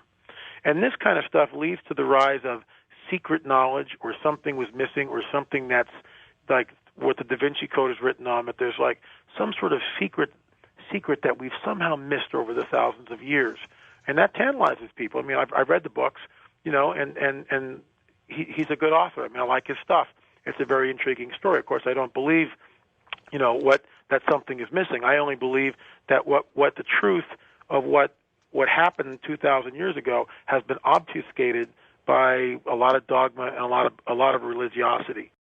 Up next, Stephen Mashat back with us. His latest work, Unraveling the Bible, the Colonization of Earth and the Making of Mankind, an amazing story. And he's next on Coast to Coast AM. And welcome back to Coast. George Norrie with you. Stephen Mashat back with us, entertainment icon and worldwide entertainment attorney, film producer, music producer, and best-selling author. He's the owner of record labels, has represented numerous music industry celebrities, including Peter Gabriel, Genesis is the great Phil Collins, Leonard Cohen, the late Phil Spector, Electric Light Orchestra, Snoop Dogg, and much more. Stephen, welcome to the program. Thank you for having me. Looking forward to Very this. happy. The news to begin with was very interesting. Oh, indeed. You tell me it covers everything. Tell me how you, as an entertainment reporter and lawyer, got involved in unraveling the Bible. The naked truth is, it's all I wanted to do in my life.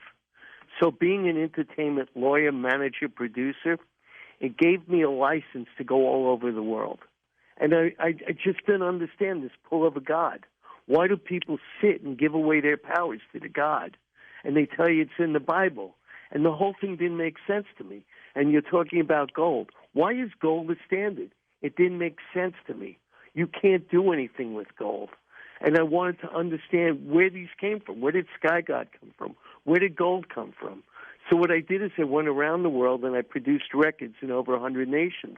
And when I produced records, it's like I was in Saudi Arabia, Dubai to be more accurate, at an oil convention. I was involved with the oil companies, and all these people wanted to talk to me about when I was doing my deal was, what was Ozzy Osbourne like?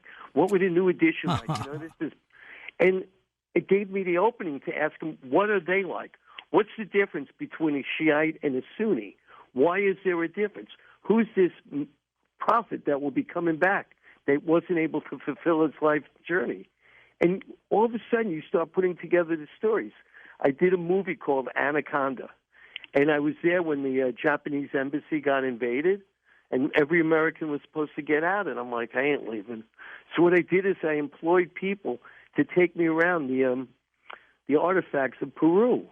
I ended up in Bolivia. I ended up all over Egypt 3 times.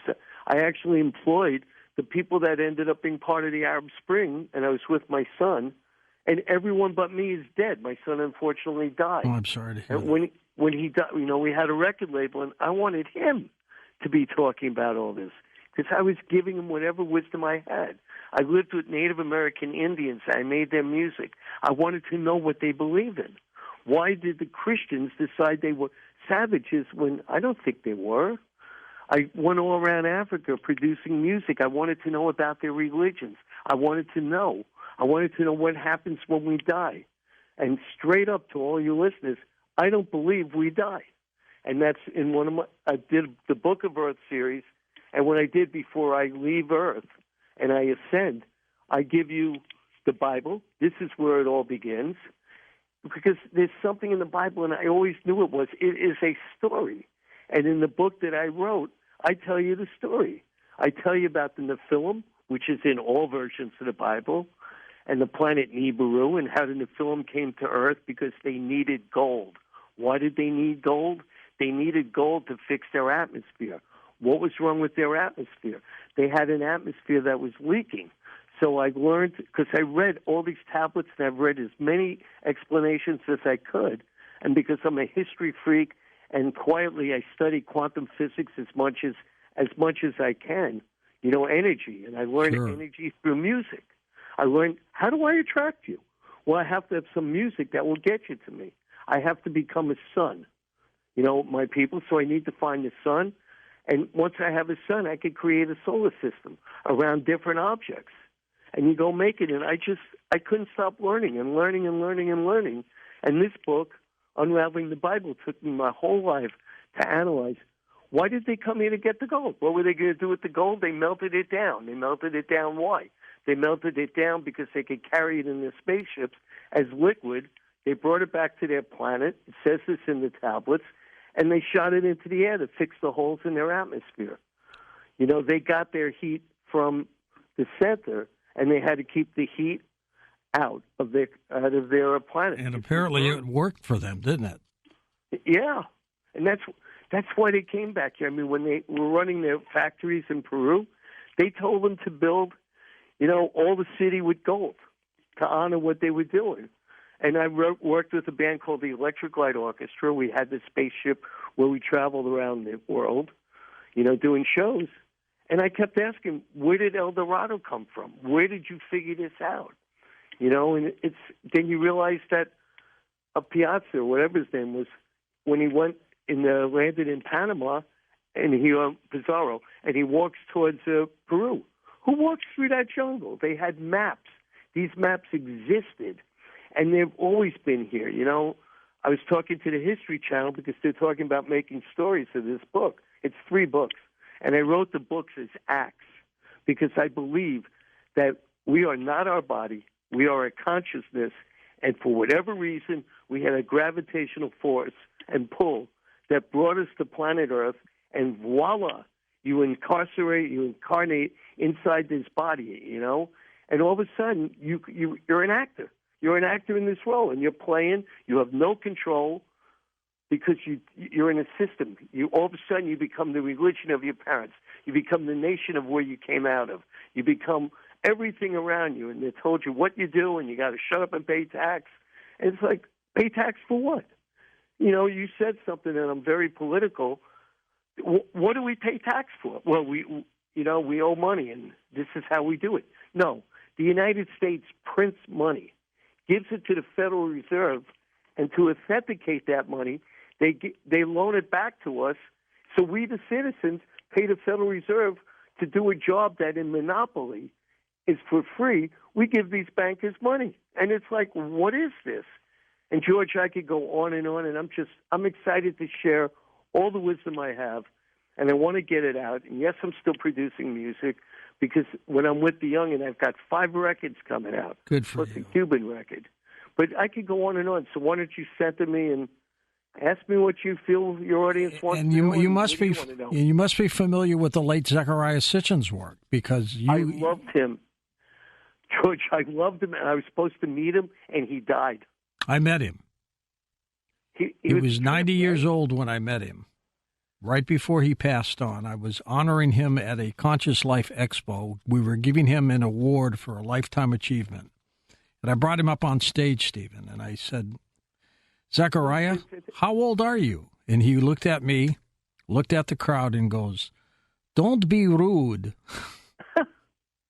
But he was 90 years old. But what a great theory he had, much like what you have. It's not a theory. It's the only thing that works. To me, it's truth. But that's my truth, and that was his truth. I've read every book he wrote. And by the way, you have to analyze it and then analyze it.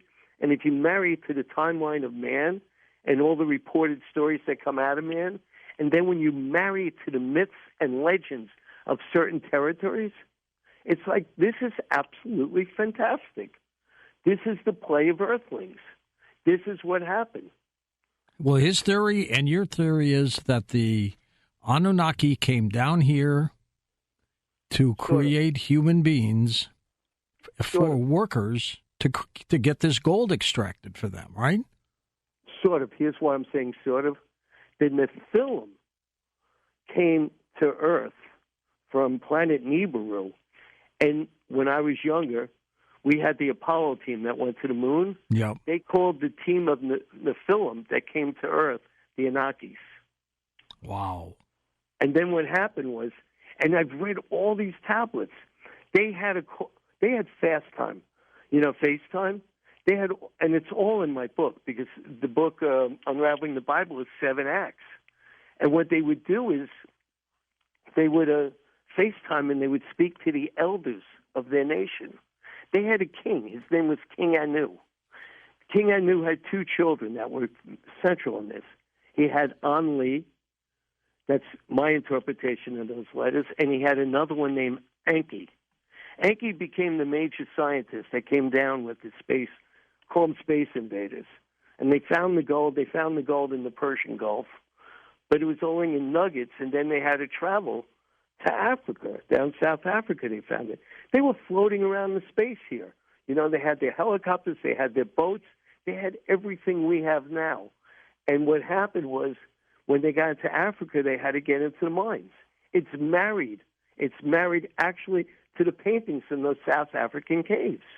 As far as Nibiru is concerned, Stephen, where do you believe it is? What I could research, and by the way, I had a blast researching this, and I could not have done it without the internet. So here's what I know. There are 9 planets that rotate around our sun. But there's a 10th planet that somehow or another comes in it's like if we're sitting in an amusement park and the horses go round and round at the, you know what I'm talking about? The merry-go-round, yeah. The merry-go-round, right? So all of a sudden they go around at 360-degree sort of angle. This other one called planet Nibiru, it comes around and it comes from, say, left field, and it goes to the batter's box. And then it swings back out to left field, sort of like a comet. And it's supposed to be a planet in our solar system. 3,600-year orbit, right? A 3,600 Earth-year orbit. Mm-hmm. And that's the most important element I could give you. And I've learned all this. We live in a body. Our body has, at most, max, 120 Earth years. Well, in these planets that are made of the same chemical compounds that we are, you know, because what happens is the sun makes similar compounds, and it creates beings. It creates energy. It creates animal. It creates the gases and the liquids, and they all work. And what they do is their bodies live basically hundreds of thousands of Earth years. Because we sit here and we think, 80, 90 years is a long time. No, it's not. But it's a long Earth time. Sure. And you've got to understand that everything is relative. And when you really start understanding metaphysical truths, you realize that exactly what we are. We're limited. We're in an Earth body. This machine will run out unless you replace the parts. And if you replace the parts, okay, what are you going to do? But we're Earth creatures. And they came here to get the gold. And they gave us our societies. They gave us a kingdom. They gave us our imperial religions. They gave us our imperial governments. They killed all their human beings when they wanted to. They played with the humans as if they're checkers, and they played chess. When the children, the two, Enki and Enlil, came down and they brought the others, they started reproducing, and then they had families. And then they created mankind. That's where we left off. And when they were in Africa, they had a mutiny. The Iggy's were the ones that lived on Mars. There was life on Mars. And what I'm telling you, folks, and George, I'm not the only person that knows this. These books were written, and that Bible is a diary of the Nephilim life here on Earth. It discusses when King Anu came down here. It's fascinating. They seem to have made us so, Stephen, with a deficiency, because look at us as people. Not all of us, of course, but look at some of the people on this planet. They're evil. They kill.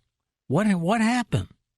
Okay, in a nutshell, look at humans, right? What are we humans? We're beasts, straight up. So I look at it as 7 chakras, the 7 wheels that run our bodies. We have 4 wheels, really. Chakra 1, chakra 2, and chakra 3. 1 is, where you excrete. Chakra 2 is your sex organs. Chakra 3 is basically your organs where, your liver, your kidneys, and all that. Your heart. The heart is number 4. So the first 3, every animal has. And what do? You need to survive, and you'll kill. And you will kill whenever you have fear. You'll kill whenever some leader or whatever, some sun energy that's attracted to you, told you to go get your gun and go kill for God. You'll kill, and then you have your heart. So I try to tell people, and I talk to a lot of people, your heart is supposed to balance the angel qualities each of us have. We could speak and communicate. We could interpolate and tell people. We could figure things out.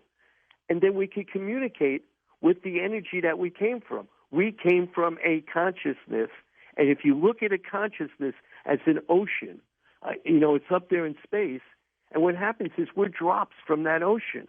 And I call consciousness God. We are all individual members of a club called God. There is no third-party God. That it's all crap. We're living on planet Earth. Planet Earth has its own rules. It's a womb. It's an open womb. And George, I'm telling you, all I did is I went to school. Again, I just can't stop reading, and I read more, and I read more, and the whole thing fascinates me. Are they still, Stephen, are they still here, or did they leave? The Nephilim, I believe, are coming back. And by the way, I listen to all these. There's so many beings. You know how many planets are out there? Oh, my God. And the planets create the sun. The sun creates the energy to create life. And the consciousness will go right in there. They're all over. I mean, we know it.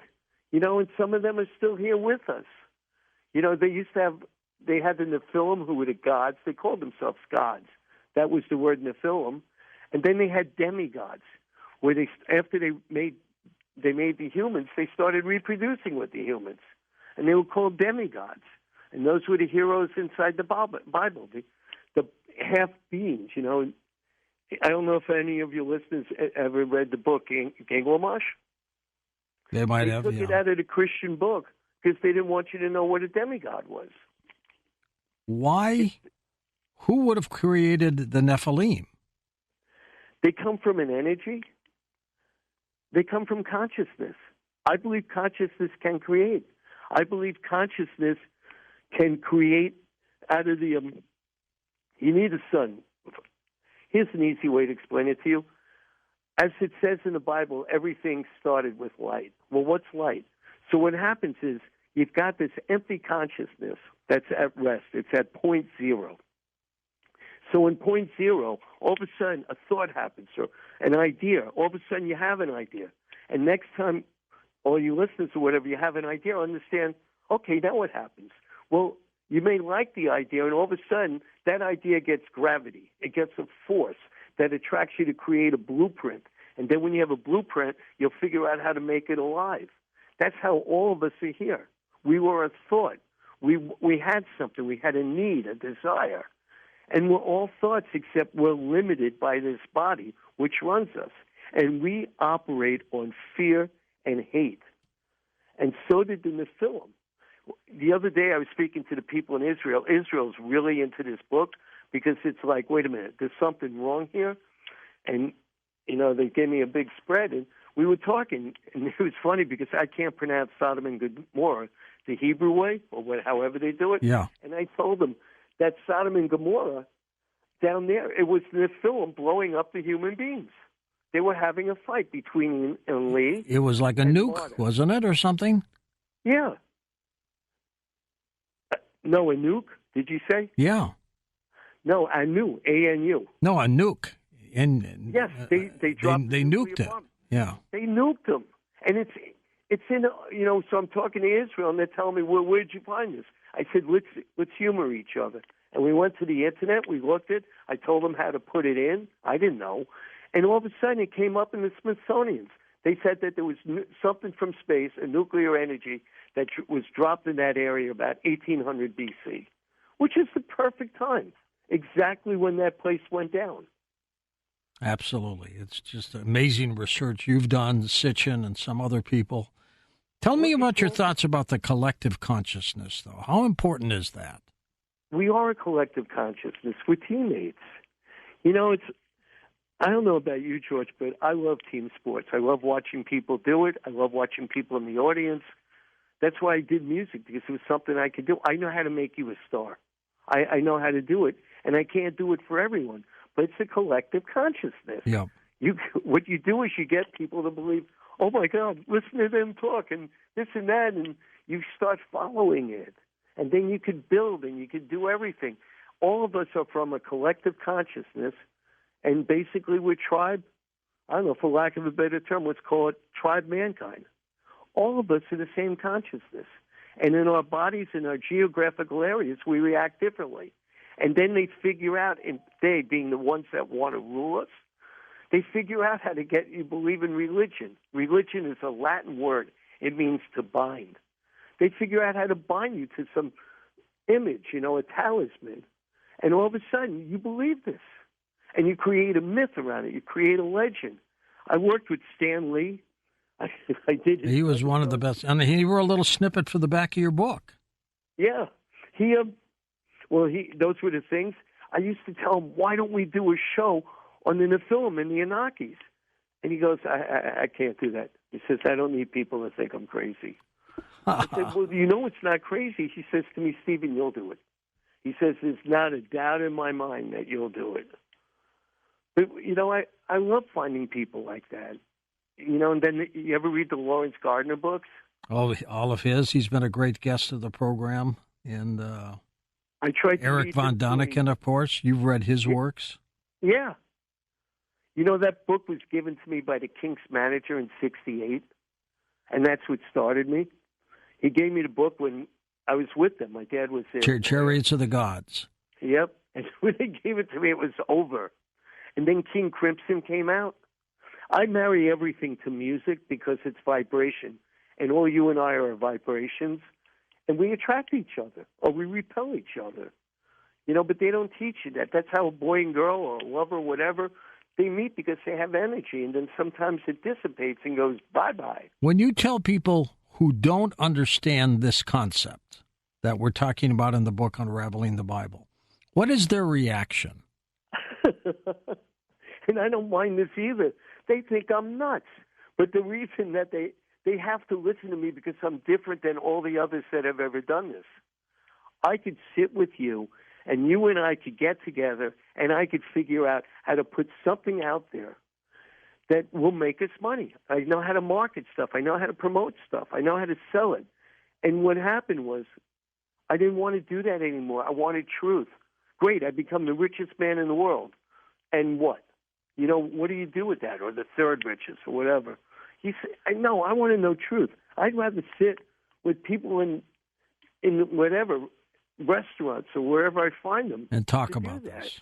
Yeah. I had a back problem in February, and I almost died. From a back problem? What happened? I hate the Dallas Cowboys, so why is that important? They had a halfback who was out for the rest of the year. Then all of a sudden, he comes back in 3.5 weeks. So I learned that my pains in my legs came from my back, and they're telling me that my back generates that because of the nerves that run through your... Did you go and have back surgery? No, I did something different. I found the guy that fixed whatever the halfback's name, that fixed his back. And what he did was he basically sealed my disc. He said that they were ripped, and he sealed the disc. And he did this on January 6th. Well, on February 2nd, I had back pain, and I was picking up the pieces of Cuba, of the Buena Vista Social Club, my band, the record. And all of a sudden, after I got the record and everything, I couldn't walk. And I didn't know what to do. My bodyguard was an ex-Cuban general, and my doctor was Dr. Kevin Pauza. You couldn't move? I'm sorry? You couldn't even move, I bet. No, I couldn't. And then they brought me to the Cuban hospital.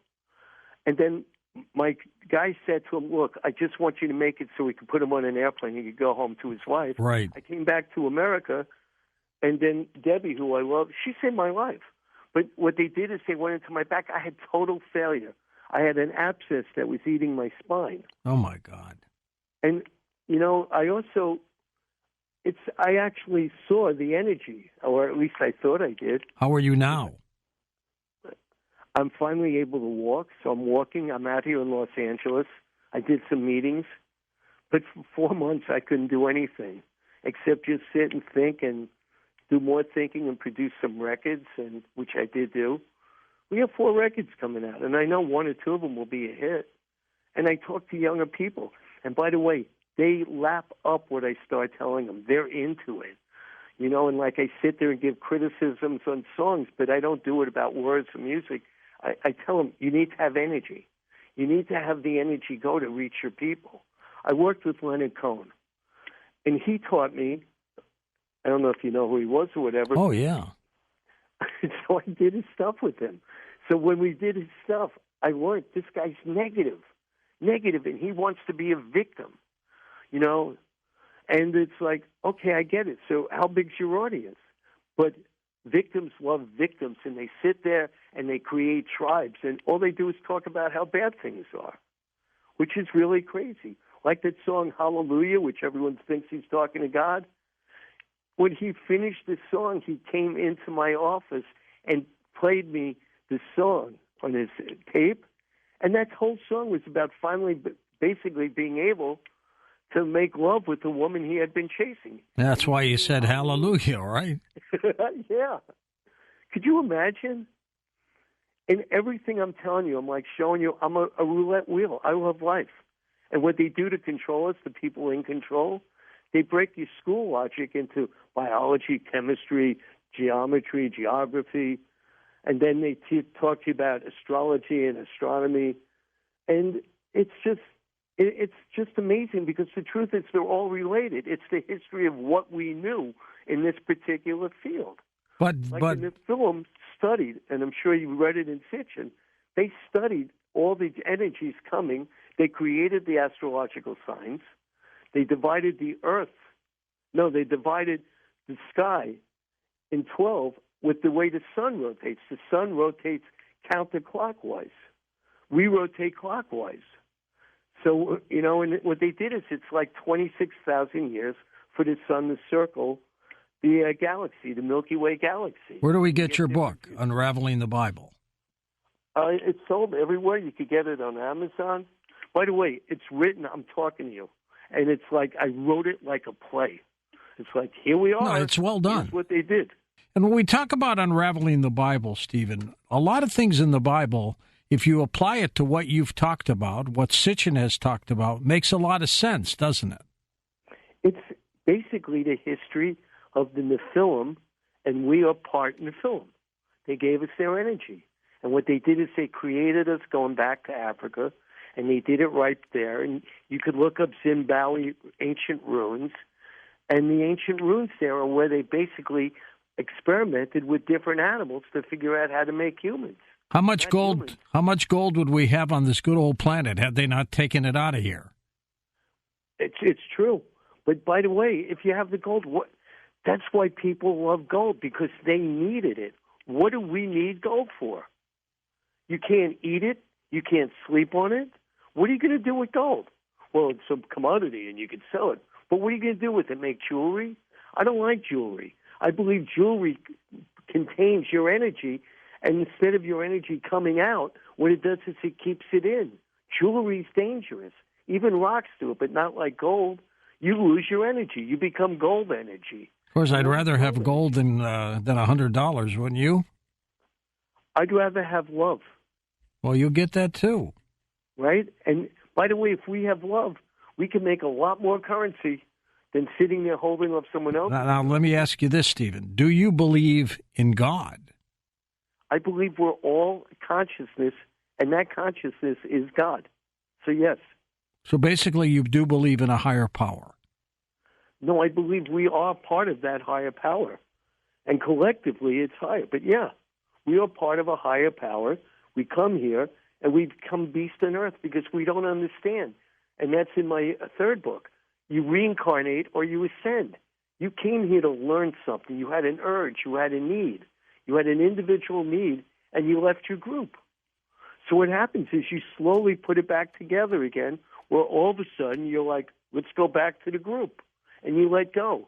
And I started telling you earlier when I was in the hospital, I went out, and all I saw was this energy. And the energy was vibrating to me, and I felt like it was saying to me, you could go or you could go back. And I'm like trying to communicate with him without talking. It was just energy that we were sending each other, because when you and I talk, we're vibrations. And the vibrations, you communicate through vibrations, you know, and you hear vibrations. And like our musical notes, there's 7, and there's 7 parts in it all. So there's like 49, but there's so much more. You look at the bugs, they communicate. You look at the whales, you look at the dolphins. The solar system is energy. It's vibrations. I firmly believe that there's an entire energy, And all you and I and everybody is, we're just a drop from that consciousness of God. We are God. I find it fascinating that with your music background, you're so into this. I think that's so cool. Well, no, thank you. And by the way, I did this with every artist I've ever had, and they didn't know what to do. I was going to say, how many of them got it? Here's a strange one for you. John Waite, remember I Ain't Missing You at All? Mm-hmm. Anyway, he and I broke up because of my wife, that did this, whatever. We didn't speak to him. Then he does a documentary, and in the documentary, he tells the guy, get hold of Stephen Machat. He's the only person that would tell you the truth. Huh. So the guy gets hold of me, and they said, John Waite told that to you? And I'm answering your question. So he said, yes. So I said, all right. So I talked and everything, and I told the truth. Well, they didn't want the truth in the documentary, and I said, I didn't knock it, but I told them some rock and roll stories. Same way John gets hold of me. John finds out that I almost died. John gets me on the phone and starts crying. So I'm like, whatever. He goes, what are you doing? I said, well, I wrote a book called Unraveling the Bible. He bought the book. And then he calls me and he says to me, I knew you would do this. That's I go, what great. do you mean? He said, you would stop everyone and ask them why they believed, because I interview you. I really do. And I'm charming or alarming, but you'll talk to me. You really would. You know, and I'll make you laugh. Maybe I won't. The nurses, when I was in the rehab after the hospital, they were Haitians and they were Catholics. And they sat on my bedside because I just didn't want to be there. And they saw the book because, you know, I had the pre-books. And Yeah. They asked me about God, so I told them what I just told you. I love And that. they don't really believe in God, and they didn't know what to do. You know, they just did not know what to do. So anyway, it was fun. I spoke to them, and I sold 2 books. But anyway, it's not the 2 books. I would give all this away. Like, I would love to do one of your shows where we sit there. I just want to give it away. Because if you start believing what I'm telling you, George, you the people, there'll be no more hate. There'll be no more division. We could unite. And the last thing that Enki wrote was he wrote this thing saying, I'm writing this diary to make sure you get it in the Samaritan text form, because what we did is what goes on above, and it's going to go on below. You're going to kill each other. Where are these ancient tablets now, Stephen? They're all over. They're in different museums. They're all over. And these tablets, by the way, they're in the Vatican. They're definitely in the Vatican. Are they? Vault. They know what I'm telling And you. some were in Iraq, right? In a place called Nineveh, Nineveh, yes. And that did not get disrupted during the problems there? No. But you know something? You ask great questions. I would love to sit with you and just talk.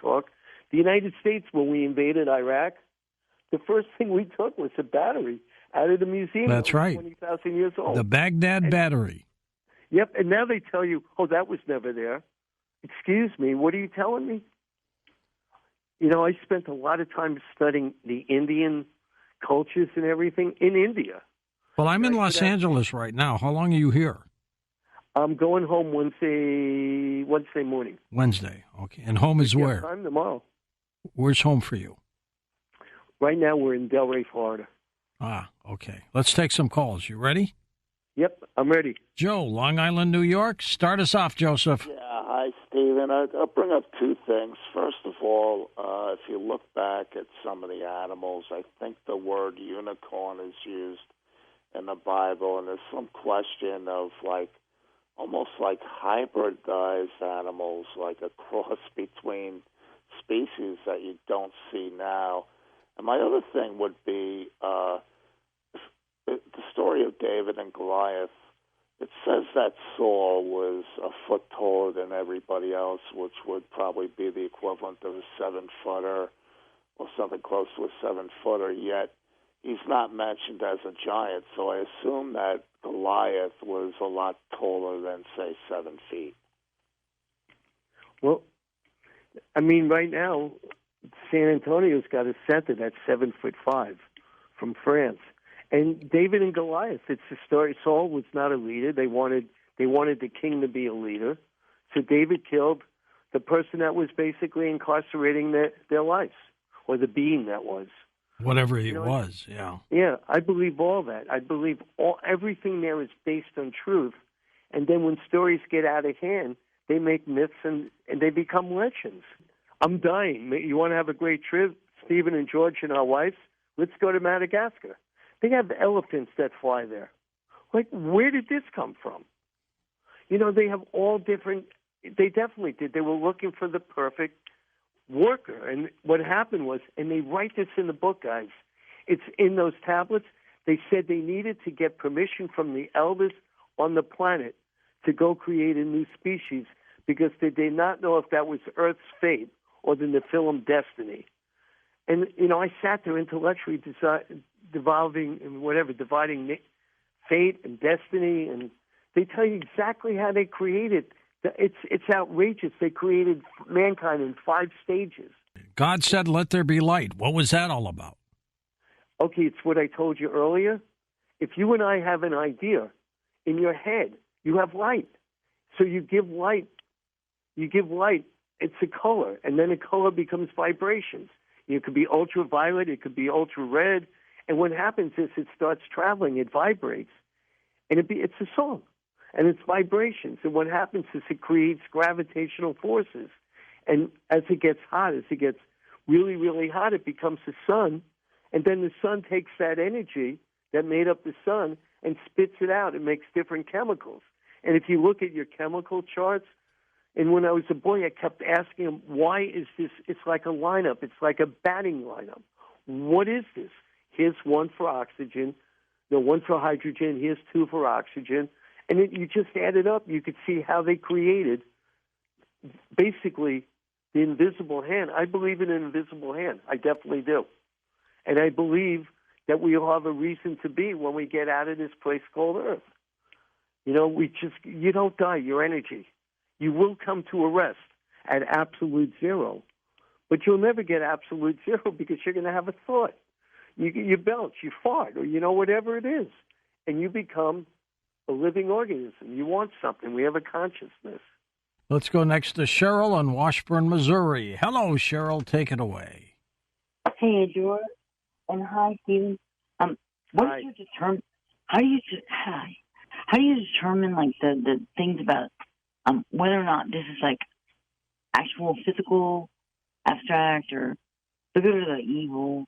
If you believe in either, what's your determining factor and variable that makes a difference? I don't follow your question, Cheryl. Explain it a little better. All right. In regards to, it's so easy to kind of just like say... Cheryl, are you with me? Yes, I am. Explain your question a little better. Okay. Go ahead. Who is a person to determine good or evil? And what are the variables in regards to such? Who determines good and evil, Stephen? That's from within us, isn't it? Yeah, well, yes. You're spot on in the way I tell people this. If I tell you something, am I telling it to you so I could help all of us? Or am I telling it to you so I could help myself? And if I tell it so I could help myself, like I'm going to build a restaurant, right? Do I want to share the restaurant because I want to make money and I don't care what I serve you? Or do I want to make it because I love you and I want to share my love of food? If it's like a government. What are they doing? Are they working for all of us? Or are they working for themselves? So the message really is, when you hear it, are they working for themselves or are they working for the people that they work and represent? So if you could show everyone that they're all the same tribe called consciousness, maybe you make everyone understand. It's okay to have everyone do something. It's okay to create a society based on everyone having a position in society. It's okay. And by the way, if you reverse evil, E-V-I-L, it's called live. You live, L-I-V-E. Yep. Cornelius is with us in Louisiana. Hey, Corny. Hey there, George and Stephen. Boy, I'm really enjoying the show. Stephen, I was just telling Tommy, the call screener, and of course, go LSU. We won the title in You did well. You did well. That's right. Yep. You're the first college ever to win basketball and baseball. Yeah, the girls won football. in basketball. Hey, yeah. Stephen, I come from a biblical background, George. I'm the God, guns, and gold man, the Bible, bullets, and beans man. And when I read the Bible, you're just a little bit off. I believe God the Father, God the Son, and God the Holy Spirit made man. Now, the fallen angels, I believe, are what you're dealing with. And, George, I'm going to break some news on the show. On News Nation, Brian Enton was in for Ashley Banfield, and they're saying that these aliens are real. Senator Rubio got on and said, yes, we're going to try to expose the alien agenda, which to me is the fallen angel agenda, and that's where the Nephilim come in. Now, the Watchers were the fallen angels, and they watched the daughters of men and had sex with them, and that's how we got the giants and stuff like that. So my question to you, Stephen, these aliens and with artificial intelligence like the other guy was asking, will this lead to the mark of the beast and the end times? Thank you, George. God bless Coast to Coast AM. Do you believe in end times, Stephen? I believe everything comes to an end and becomes something else. I believe that it starts with creation, then you perpetuate the creation, and then what you do is you have Shiva come and stop it so you could create new things. Life cannot go on if it's always the same, because it becomes less each time you do it. Each time the Earth rotates around the sun, we actually lose part of Earth. You know, it's like having a car. And what you said about the Holy Ghost and, you know, and the Father and the Son, the Holy Ghost, I'll give you another way to look at it, that's consciousness. Yes, consciousness made the sun, the solar system, the galaxies, the universe. It made it all. That's very probable. When might this have happened, Stephen, if you had to guess in terms of time? I don't have to guess. I may be wrong, but they're very specific. They spoke about Shars when they landed. They landed here about 430,000 years ago. They spoke about when they had the need to create mankind, and that happened about 300,000 years ago. And then the scientists on planet Earth are reporting that somehow, miraculously, mankind changed, and there's about 300 enzymes that never appeared on Earth before.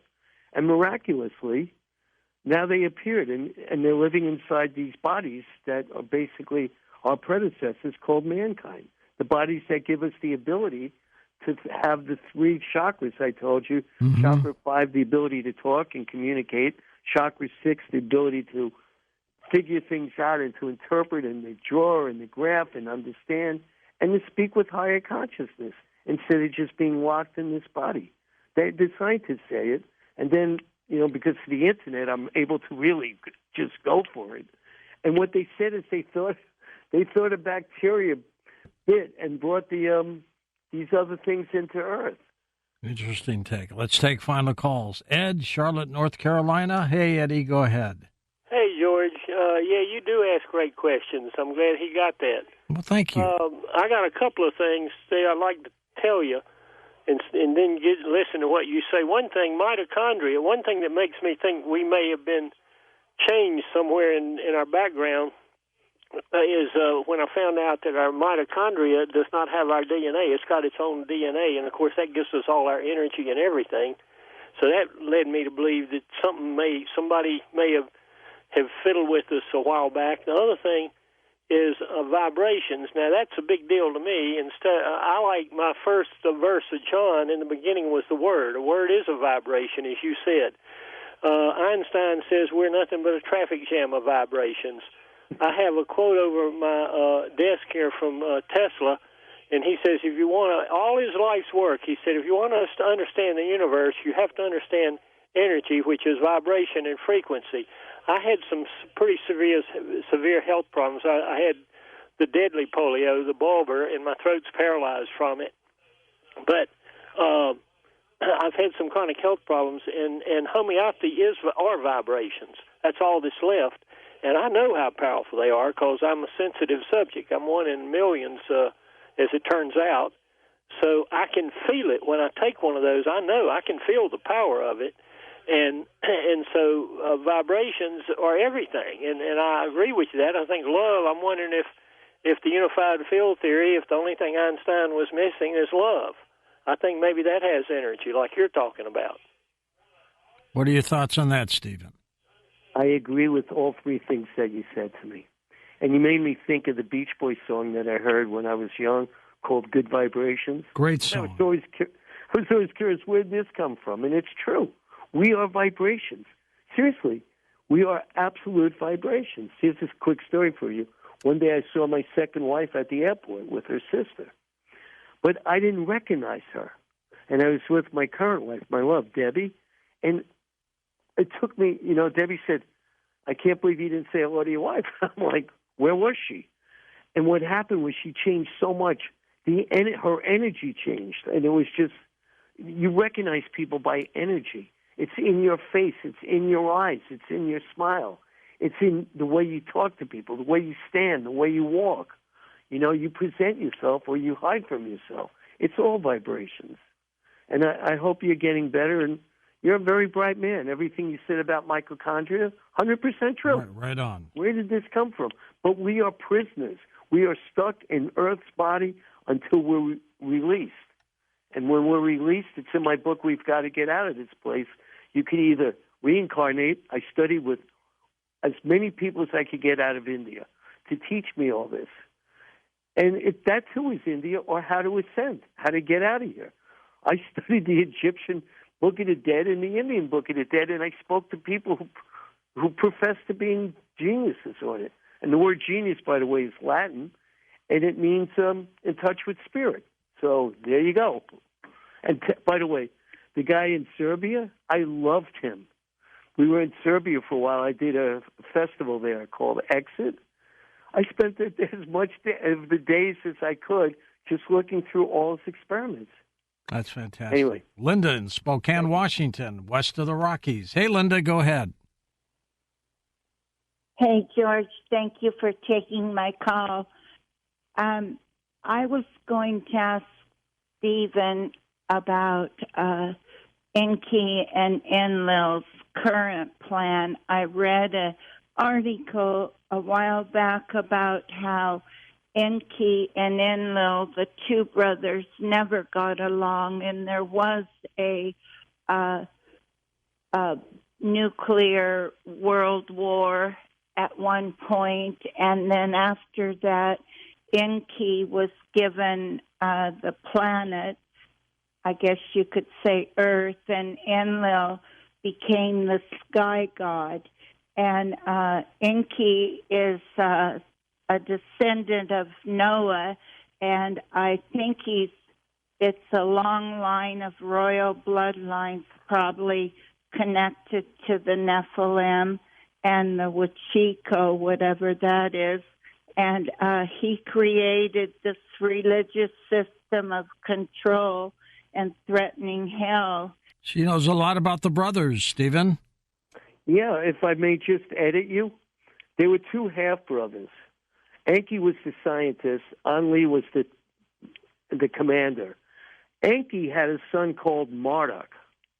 Okay? Marduk was given Earth when the Nephilim left. Marduk is the one that declared war on mankind. And he just made a mess. And in my book, because I've done whatever I did, I believe all the Greek gods existed. And what happened is they were able to go territory to territory, so they made new legends of themselves under different names. I believe Zeus, Ra, the whatever his name from Babylon, they're all Marduk. Marduk ruled Egypt. Marduk's the one that created the pharaohs when he ruled it. All these children of Anu and the grandchildren of Anu were given different sections on Earth to rule over because they had nothing else to do with their kids. They had nothing to do with it. If you look at the King of England and his grandmother, Elizabeth, when the sons became princes and they got married, they gave different territories to their wives. And by the way, when in the book, and from what I got from the tablets, the entire kingdom is the same thing. They come down with the crown. You got a crown. You got a scepter. And they have pictures of the Holy Roman emperors holding a ball representing planet Earth, and they're telling the population that, they being the Catholic Church, that the population, if you go too far east, you'll fall off Earth. They had the ball. There's maps from 1518 in Turkey. You could Google it, 1518 Turkish map, and just keep hitting it. They'll show you a map of Turkey, and this is before Magellan went around, where they describe Antarctica, perfect. They describe South America and how you get around into the Pacific. And it's all there. It's really there. And, yes, I'm selling books because I want to give away the knowledge, but I'm telling you, go into that book, and it took me so long to write and rewrite because I had to figure out all the names and all the family members. Let's go east of the Rockies. Ryan's with us in Cincinnati, Ohio. Hi, Ryan. Hey, how you doing? Yeah, I was just trying to put up a few things on the Nephilim. Genesis 6:4 says, when the giants were in the land before the flood, Numbers 13:33 lets you know that they were definitely there and that they're the sons of Anunnaki. Question here is, the sons of Elohim that saw the daughters of man. This has been interpreted in various ways. The first state that angels have made marriages with women on earth.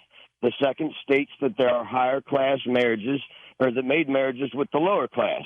The last and most probable states that the righteous line of Seth made marriages with the wicked line of Cain. There are three reasons why this is later viewed as the favorite thing and first.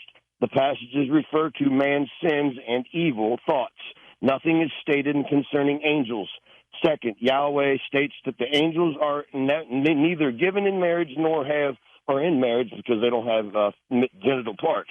Matthew 22:30. And the third similar example warns that Israel intermarrying with the pagan nations. Moreover, the sons of Elohim are common references to mankind, not the fallen angels.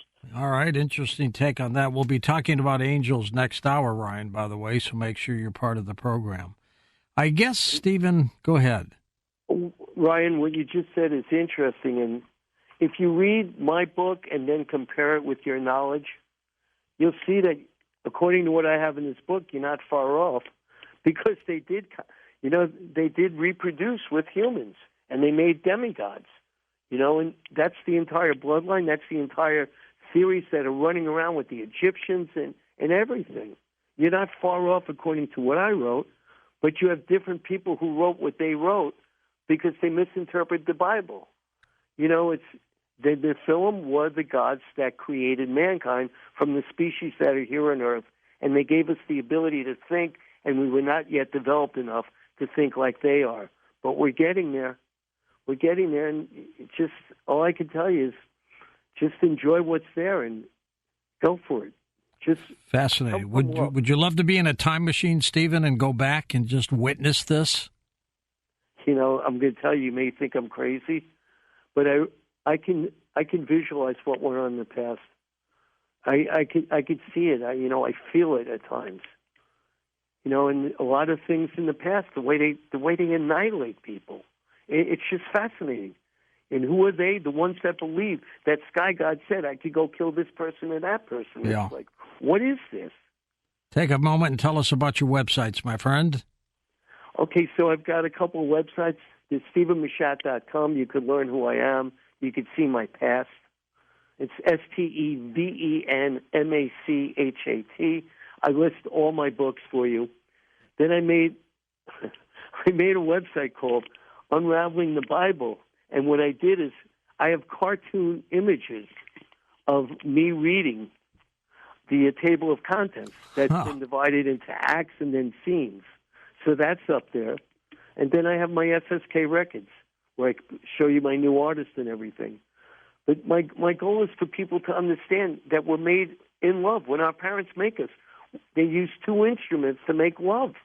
And the love that they make it's a vibration of love. We come out happy. And if we could undo all the hate and the resulting war and poverty, we'll come out way ahead. We really will. I hope so, Stephen. It doesn't have to be that way. Stephen, thanks for being on the program. Keep in touch with us, okay? George, I'd love to, and I thank you.